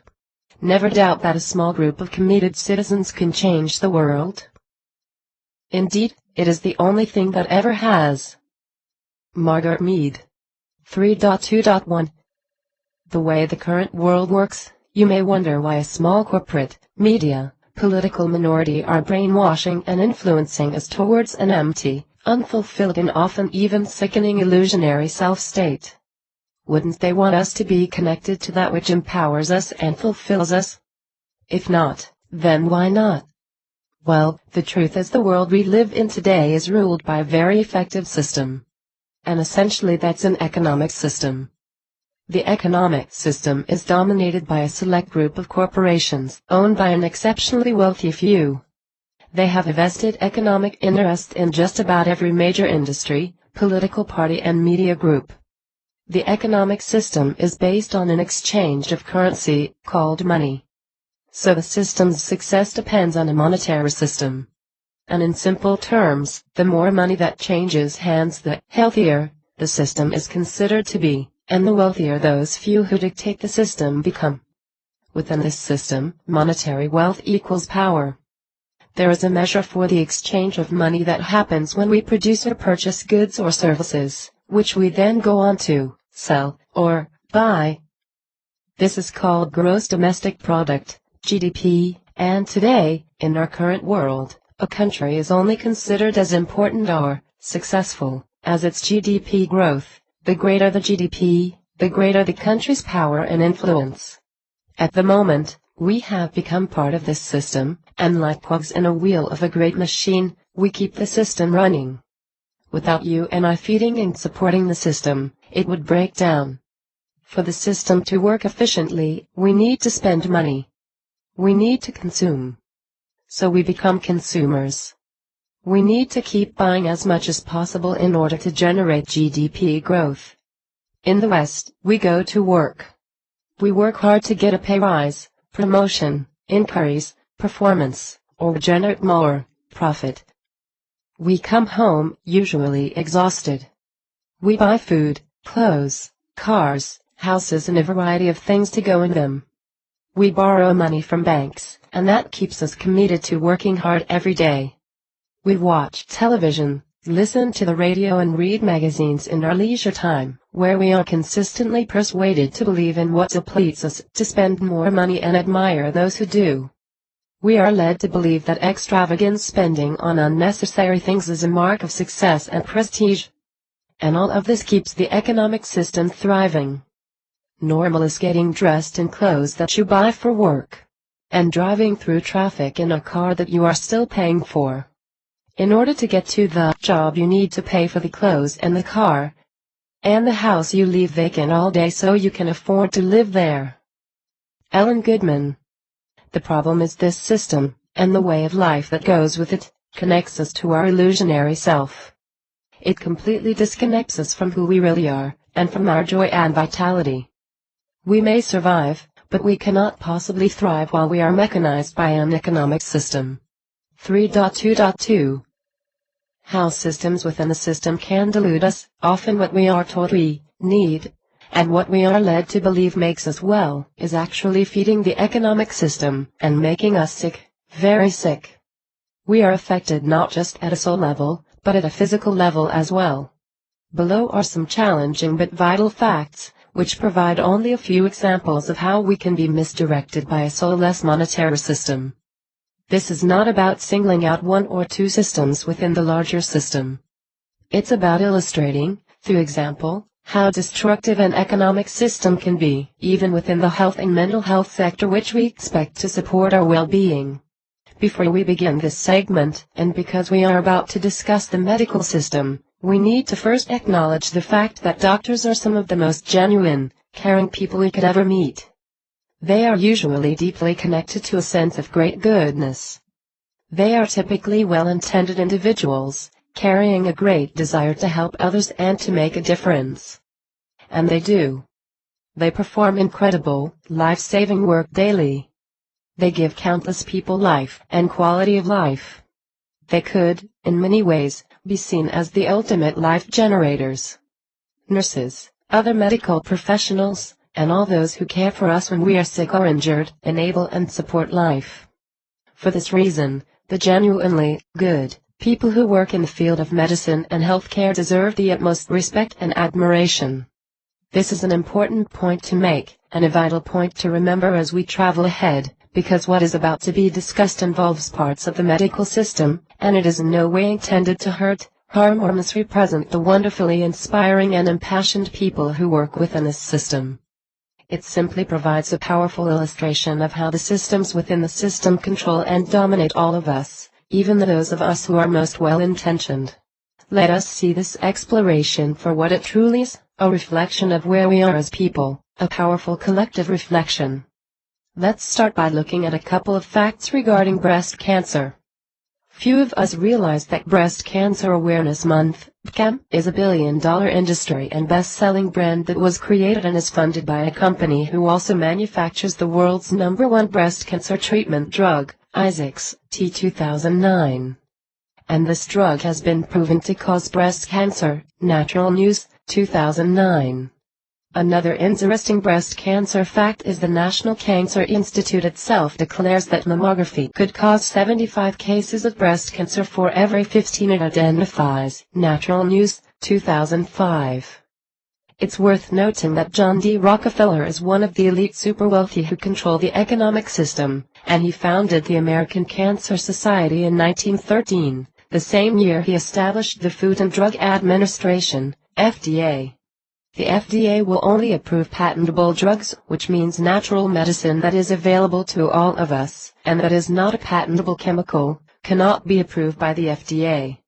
John D. Rockefeller interestingly chose to take only natural and herbal remedies wherever possible, refusing pharmaceutical drugs himself.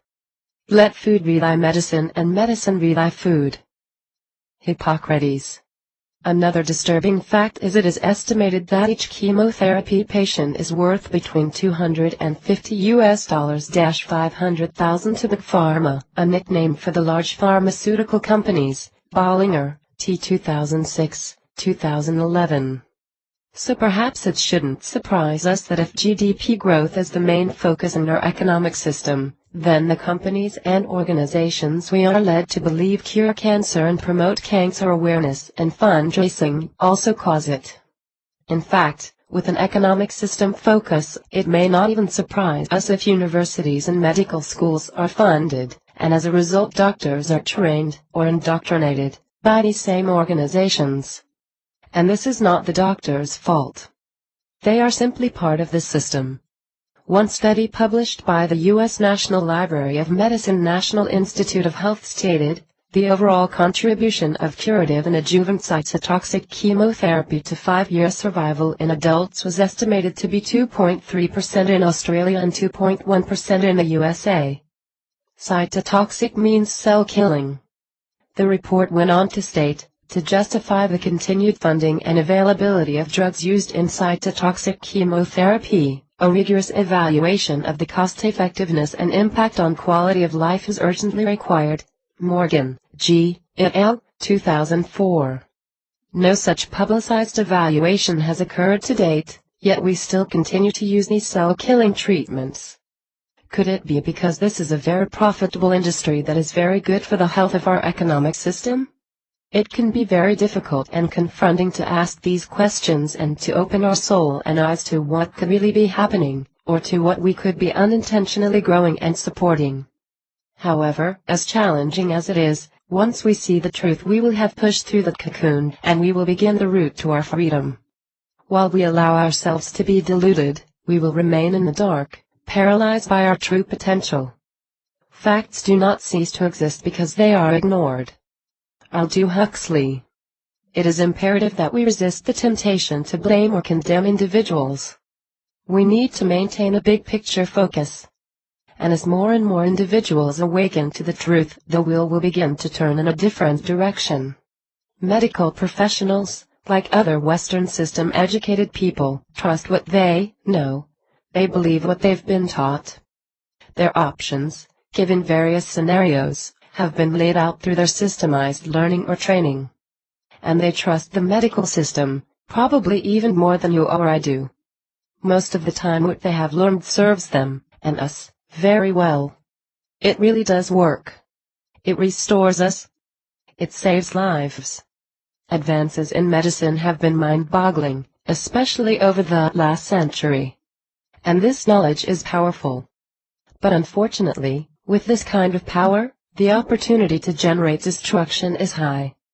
Assuming most of what doctors are taught works, then how will they know if they're taught something that doesn't work? How would they know if within the working mix lies great deception? How would they know if they have become tools of the system? The medical staff who promote and carry out the treatment, the ladies selling pink ribbons, the nurses injecting toxins into your veins, the journalists singing the praises of the charity, they're all doing what they were told is good and right. They are operating within a powerful and complex system. They are not bad. In fact, they are good people doing what they believe is good and important work, unaware of the fact that they may have become cogs in a wheel. The fact is cancer was virtually unknown a century ago and now it has reached epidemic proportions affecting 1 in 3 of us. Clearly something is happening, and it's not serving our health well. If people let the government decide what foods they eat and what medicines they take, their bodies will soon be in as a sorry state as the souls who live under tyranny. Thomas Jefferson. Let's move on to our mental health. The occurrence of mental illness is rising at increasingly rapid rates in today's world. Incredibly, it is much more prevalent in privileged society, or wealthy first world countries than it is in underprivileged third world, or even war-torn countries. Common sense immediately brings into question an agenda based on this fact alone. Perhaps it has something to do with the fact that the combined gross income from just the top 5 psychotropic drugs is higher than the total gross national product of over half the countries on Earth. Psychotropic drugs are chemical drugs that affect or alter a person's mental state. In dollar terms, this amounts to around $1 trillion, that's $330 billion, each year. Citizens Commission on Human Rights, 2012. And just as a point of interest, that's over 10 times the amount of money required to eradicate global poverty completely, or to completely solve global food insecurity. Food and Agriculture Organization, United Nations, FAO, 2008. Maybe we are not as sick as we think we are. In fact, is it possible perhaps that these chemicals could be making us sick? Why are people in far worse circumstances not suffering from depression and mental illness like we are? Could it have anything to do with the profit involved when you or I use, and potentially become dependent upon, these mind-altering chemicals, buying them for the rest of our lives potentially? After all, if we are cogs in the wheel of an economic system, which thrives when billions of dollars are sifted through it, then surely that makes sense. Consider for a moment the fact that 10.6 million children die each year before they reach 5 years of age. That's the entire child population of France, Germany, Greece and Italy. Global Issues, 2010. And the money spent on alcohol consumption in Europe could provide basic education, clean water, reproductive health for women and basic health and nutrition for all people on our globe 2.6 times over. Global Issues, 2010. You see, the problem is every year 86% of the world's resources is consumed by 20% of the world's population, the Club of Budapest, Canada. What this means is the production and sale of weapons and war paraphernalia, or drugs sold to Westerners, for example, are profitable. These things grow GDP, they feed the economic system. So within this economic system model it makes sense to keep us sick, or even make us sick, to encourage us to buy drugs just as it is beneficial to promote a war agenda. Within a system it makes no sense to invest money into those who are suffering and dying from poverty. This cannot grow GDP. You may have heard of a reference source called the Diagnostic and Statistical Manual, DSM. Nicknamed the Psychiatrist's Bible, it is a manual published by the American Psychiatric Association used by psychiatrists and general practitioners to prescribe mental health drugs. The DSM lists symptoms and criteria, which are often very general and vague, in order to validate a mental illness diagnosis and treatment. Once a condition is diagnosed through the DSM, the doctor can prescribe the appropriate psychotropic drug. Among some of the disturbing facts regarding this DSM is it has no scientific or research criteria. It is simply a platform from which diseases and mental illnesses can be invented and determined via the votes of a selected board. According to a Harvard University Ethics Center study, 69% of this board, currently called the DSM-5's Task Force, have personal financial ties to pharmaceutical companies, Cosgrove and Krimsky, 2012. In other words, those creating diagnosable mental illnesses have a vested, personal financial interest in the drug used to treat the illness. So, the easier they make it for doctors and psychiatrists to prescribe these medications for ordinary people experiencing natural life conditions, the richer they get, and the more perks, special treatment, and most ironically, acclamation, they receive from those at the top of their field. Pharmaceutical companies pay psychiatrists to write articles promoting the use of their drugs. They also treat doctors and psychiatrists to flamboyant and extravagant conferences, accommodating them in luxurious resorts and exotic locations in order to drive business. So hardly surprisingly, the current DSM lists almost 400 mental illnesses, which is more than 3 times what was listed only 40 years ago. The revised DSM-5 has controversially contrived some ridiculous disorders, such as prolonged grief disorder, which explains itself as such. Grief reactions of more than 2 weeks may be diagnosed as depression. The Guardian, 2012. This would validate the use of psychotropic drugs whenever we experience loss, which is a natural part of the process of life. Whatever happened to feeling our feelings in this scenario? Not only would we be unable to heal through the process of sadness and sense of loss that comes with grief, but we would be prescribed drugs that permanently alter our brain chemistry, sabotaging our healing process as well as our overall health, perhaps for a lifetime. Even the natural process of memory loss in the elderly, or the tantrum phase in our vulnerable children are being considered as forms of mental illnesses requiring dangerous mind-altering chemicals which commonly develop a lifetime dependence in their users. The majority suffer, usually ignorantly, so a minority can benefit. This is how the economic system works, regardless of the industry. The truth is the cancer and the mental health industries are amongst the most profitable in the world today, so why would finding a cure for cancer, or promoting a fulfilling lifestyle and focus, be desirable if economic growth is the real focus over saving lives? These examples have been used because they apply to the aspects of our life we value most, our mental and physical health. They are designed to wake us up out of our complacency. But they do not stand alone. They represent a pattern or structure within society that is evident everywhere. While an economic system drives us and our focus, we will become slaves to it. We will lose ourselves. The human race and entire planet will disintegrate. And even those who become materially wealthy through this system will be empty and lost. No one wins. We must change our focus. We need to remember that before our awareness, we are all trapped in an illusionary self-state. Regardless of our career, profession, training or qualifications, we have all been exposed to subliminal connections that keep us tapped into the system.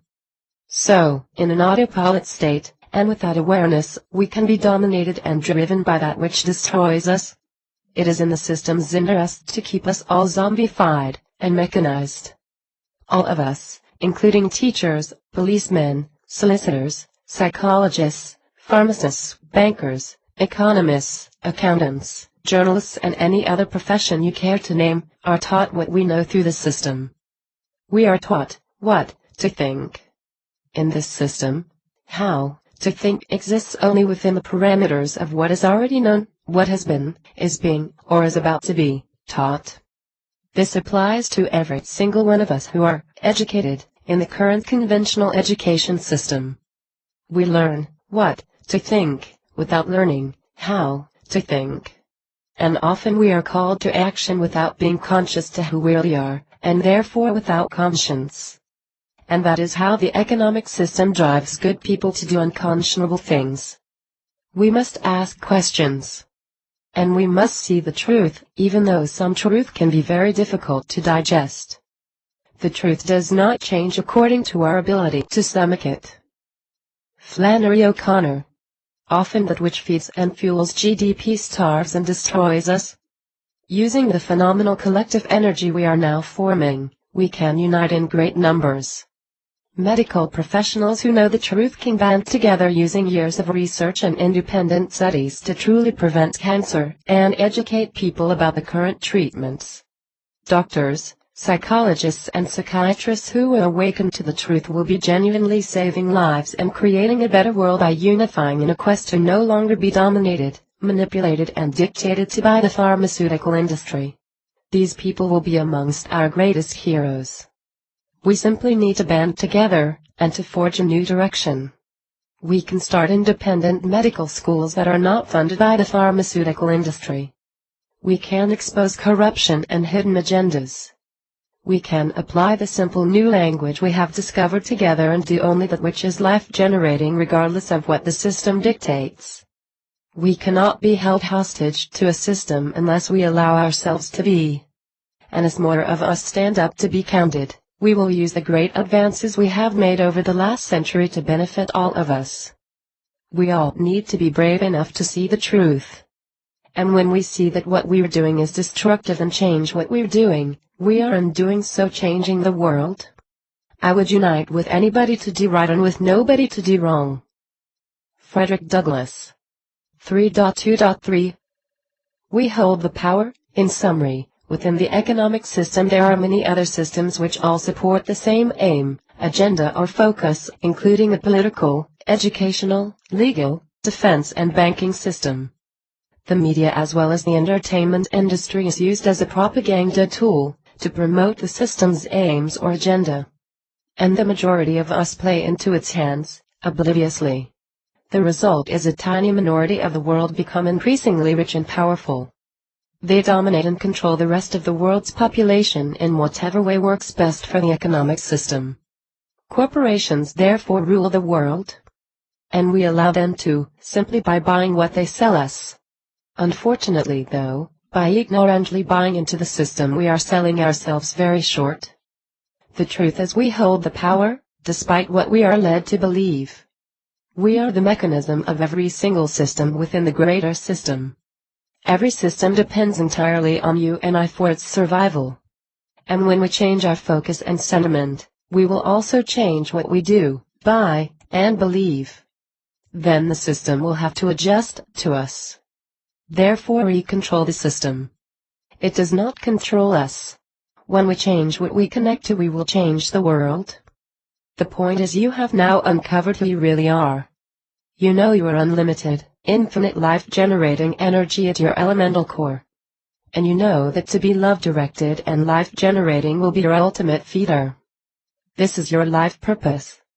You also know that to be this powerful essence enables you to live and experience unimaginable magnificence. Even though you are currently living in a system that is designed, in many ways, to diminish you and keep you in an illusionary self-state of servitude, your newfound vision will allow you to take the reins back. A small body of determined spirits fired by an unquenchable faith in their mission can alter the course of history. Mahatma Gandhi. The truth is war, weapons, drugs, prisons, disease and even poverty campaigns are incredibly profitable. Corporations, politicians and the media work together to generate income. Often they promote what makes us sick under the guise of what makes us well. We simply need to remain aware, connected to our source self, and we need to refuse to believe everything we are told. Then, we need to trust our inner knowing, our instinct and the greater power within us, treading deliberately and determinedly in the direction of our dreams. See if you can do all you can to carefully select and engage in only that which is life-generating. If you are confused, ask questions. Allow yourself to be supported and encouraged by those who have joined the Truth Revolution. As we unite and grow in a committed life-generating focus, we will notice new paths unfolding, like magic. As we refuse to consume what consumes us, we will evolve individually and as one, transforming ourselves, one another and the world around us. Start doing the things you think should be done, and start being what you think society should become. Do you believe in free speech? Then speak freely. Do you love the truth? Then tell it. Do you believe in an open society? Then act in the open. Do you believe in a decent and humane society? Then behave decently and humanely. Adam Michnik. 3.3. Together forever. The incredible reality is that once you are connected to the ultimate source of all life, of everything that is and of all that can be, you realize you are not driving this movement. It is driving itself, just as all life is created, one connection at a time, in the most baffling and inconceivable ways. We simply need to remain connected to only that which generates all life. Then we will be carried with, through and by the ultimate series of splendid and awe-inspiring connections. And we will land in a realm of reality that is currently beyond the bounds of possibility. The secret is to hold on to who you really are, and then just trust. Allow yourself to be moved and motivated by the most spectacular life force. Allow your individual energy to be part of the greatest collective energy in the universe. You have already begun the ultimate personal and universal evolution. Together, you and I have already stepped firmly into a new future, one that is already permanently changed. We have begun the transformation of the human race. We have started a new growth pattern, expanded ourselves and altered the course of history. It has already happened. The arrival of this message has already changed the world. an incredible change will continue to happen. It will happen at an increasing rate as more people discover the only way forward. We, you and I, and all those who join us in this, our ultimate freedom plight, will adapt together, forming a new type of humankind. We will change the very cells in our body, and in our collective body of existence. We have already metamorphosed. And we will continue to develop the most incredible revelation, evolution and revolution ever. We have united through the greatest life force that resides within us all. We are one. And that is an eternal connection. You are part of my energy, and I am part of yours. We are ever more connected for the good of one another and for the good of all. Thank you for joining the discussion on the website that goes with this message. Thank you for spreading the word in whatever way feels right to you. As you do all you can be will be. Feel free to expand your journey through the original version of this message, which provides a more detailed step-by-step process of discovery with stories and examples of applied knowledge. But most of all, please honor the incredible, perpetual, glorious, ever-evolving, miraculous force you are. Never forget what a divinely spectacular phenomenon of life you are. Thank you for changing the world. The day the power of love overrules the love of power, the world will know peace. Gandhi. Every nation must now develop an overriding loyalty to mankind as a whole, in order to preserve the best in their individual societies. This call for a worldwide fellowship that lifts neighborly concern beyond one's tribe, race, class, and nation, is in reality a call for an all-embracing and unconditional love for all mankind. When I speak of love, I am not speaking of some sentimental and weak response. I am not speaking of that force which is just emotional bosh. I am speaking of that force which all of the great religions have seen as the supreme unifying principle of life. Love is somehow the key that unlocks the door, which leads to the ultimate reality. Martin Luther King. Author's note. Connected ad infinitum. So here we are, at the end of our journey together, through the condensed version of this vital message. But like all ends, this is actually a new beginning. And this is the greatest beginning of all time. You, me, and all who join us, will be part of the greatest revolution on earth. We have already begun the revelation. We will be responsible for generating the most incredible and unimaginable reality. We will change the course of history. There is nothing more splendid than that. This is not a utopian dream. We have joined forces now, and we are forevermore linked, both consciously and subconsciously. We have formed a new focus, and in doing so, we have already begun a new reality.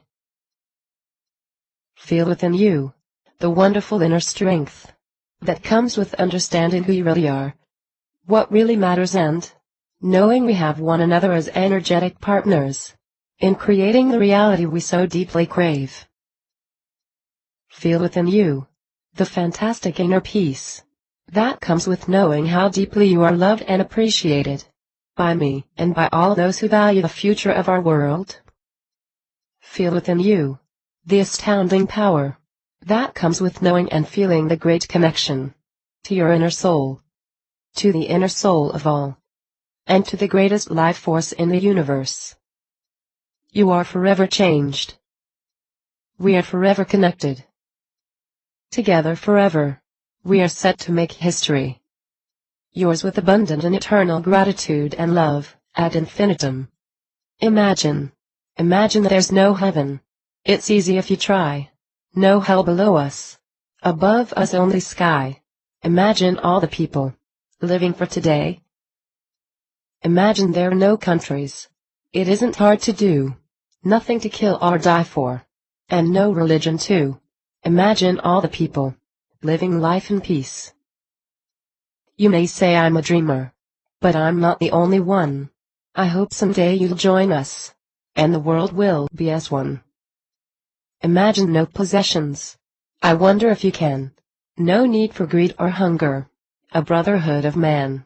Imagine all the people, sharing all the world. You may say I'm a dreamer, but I'm not the only one. I hope someday you'll join us, and the world will live as one. John Lennon.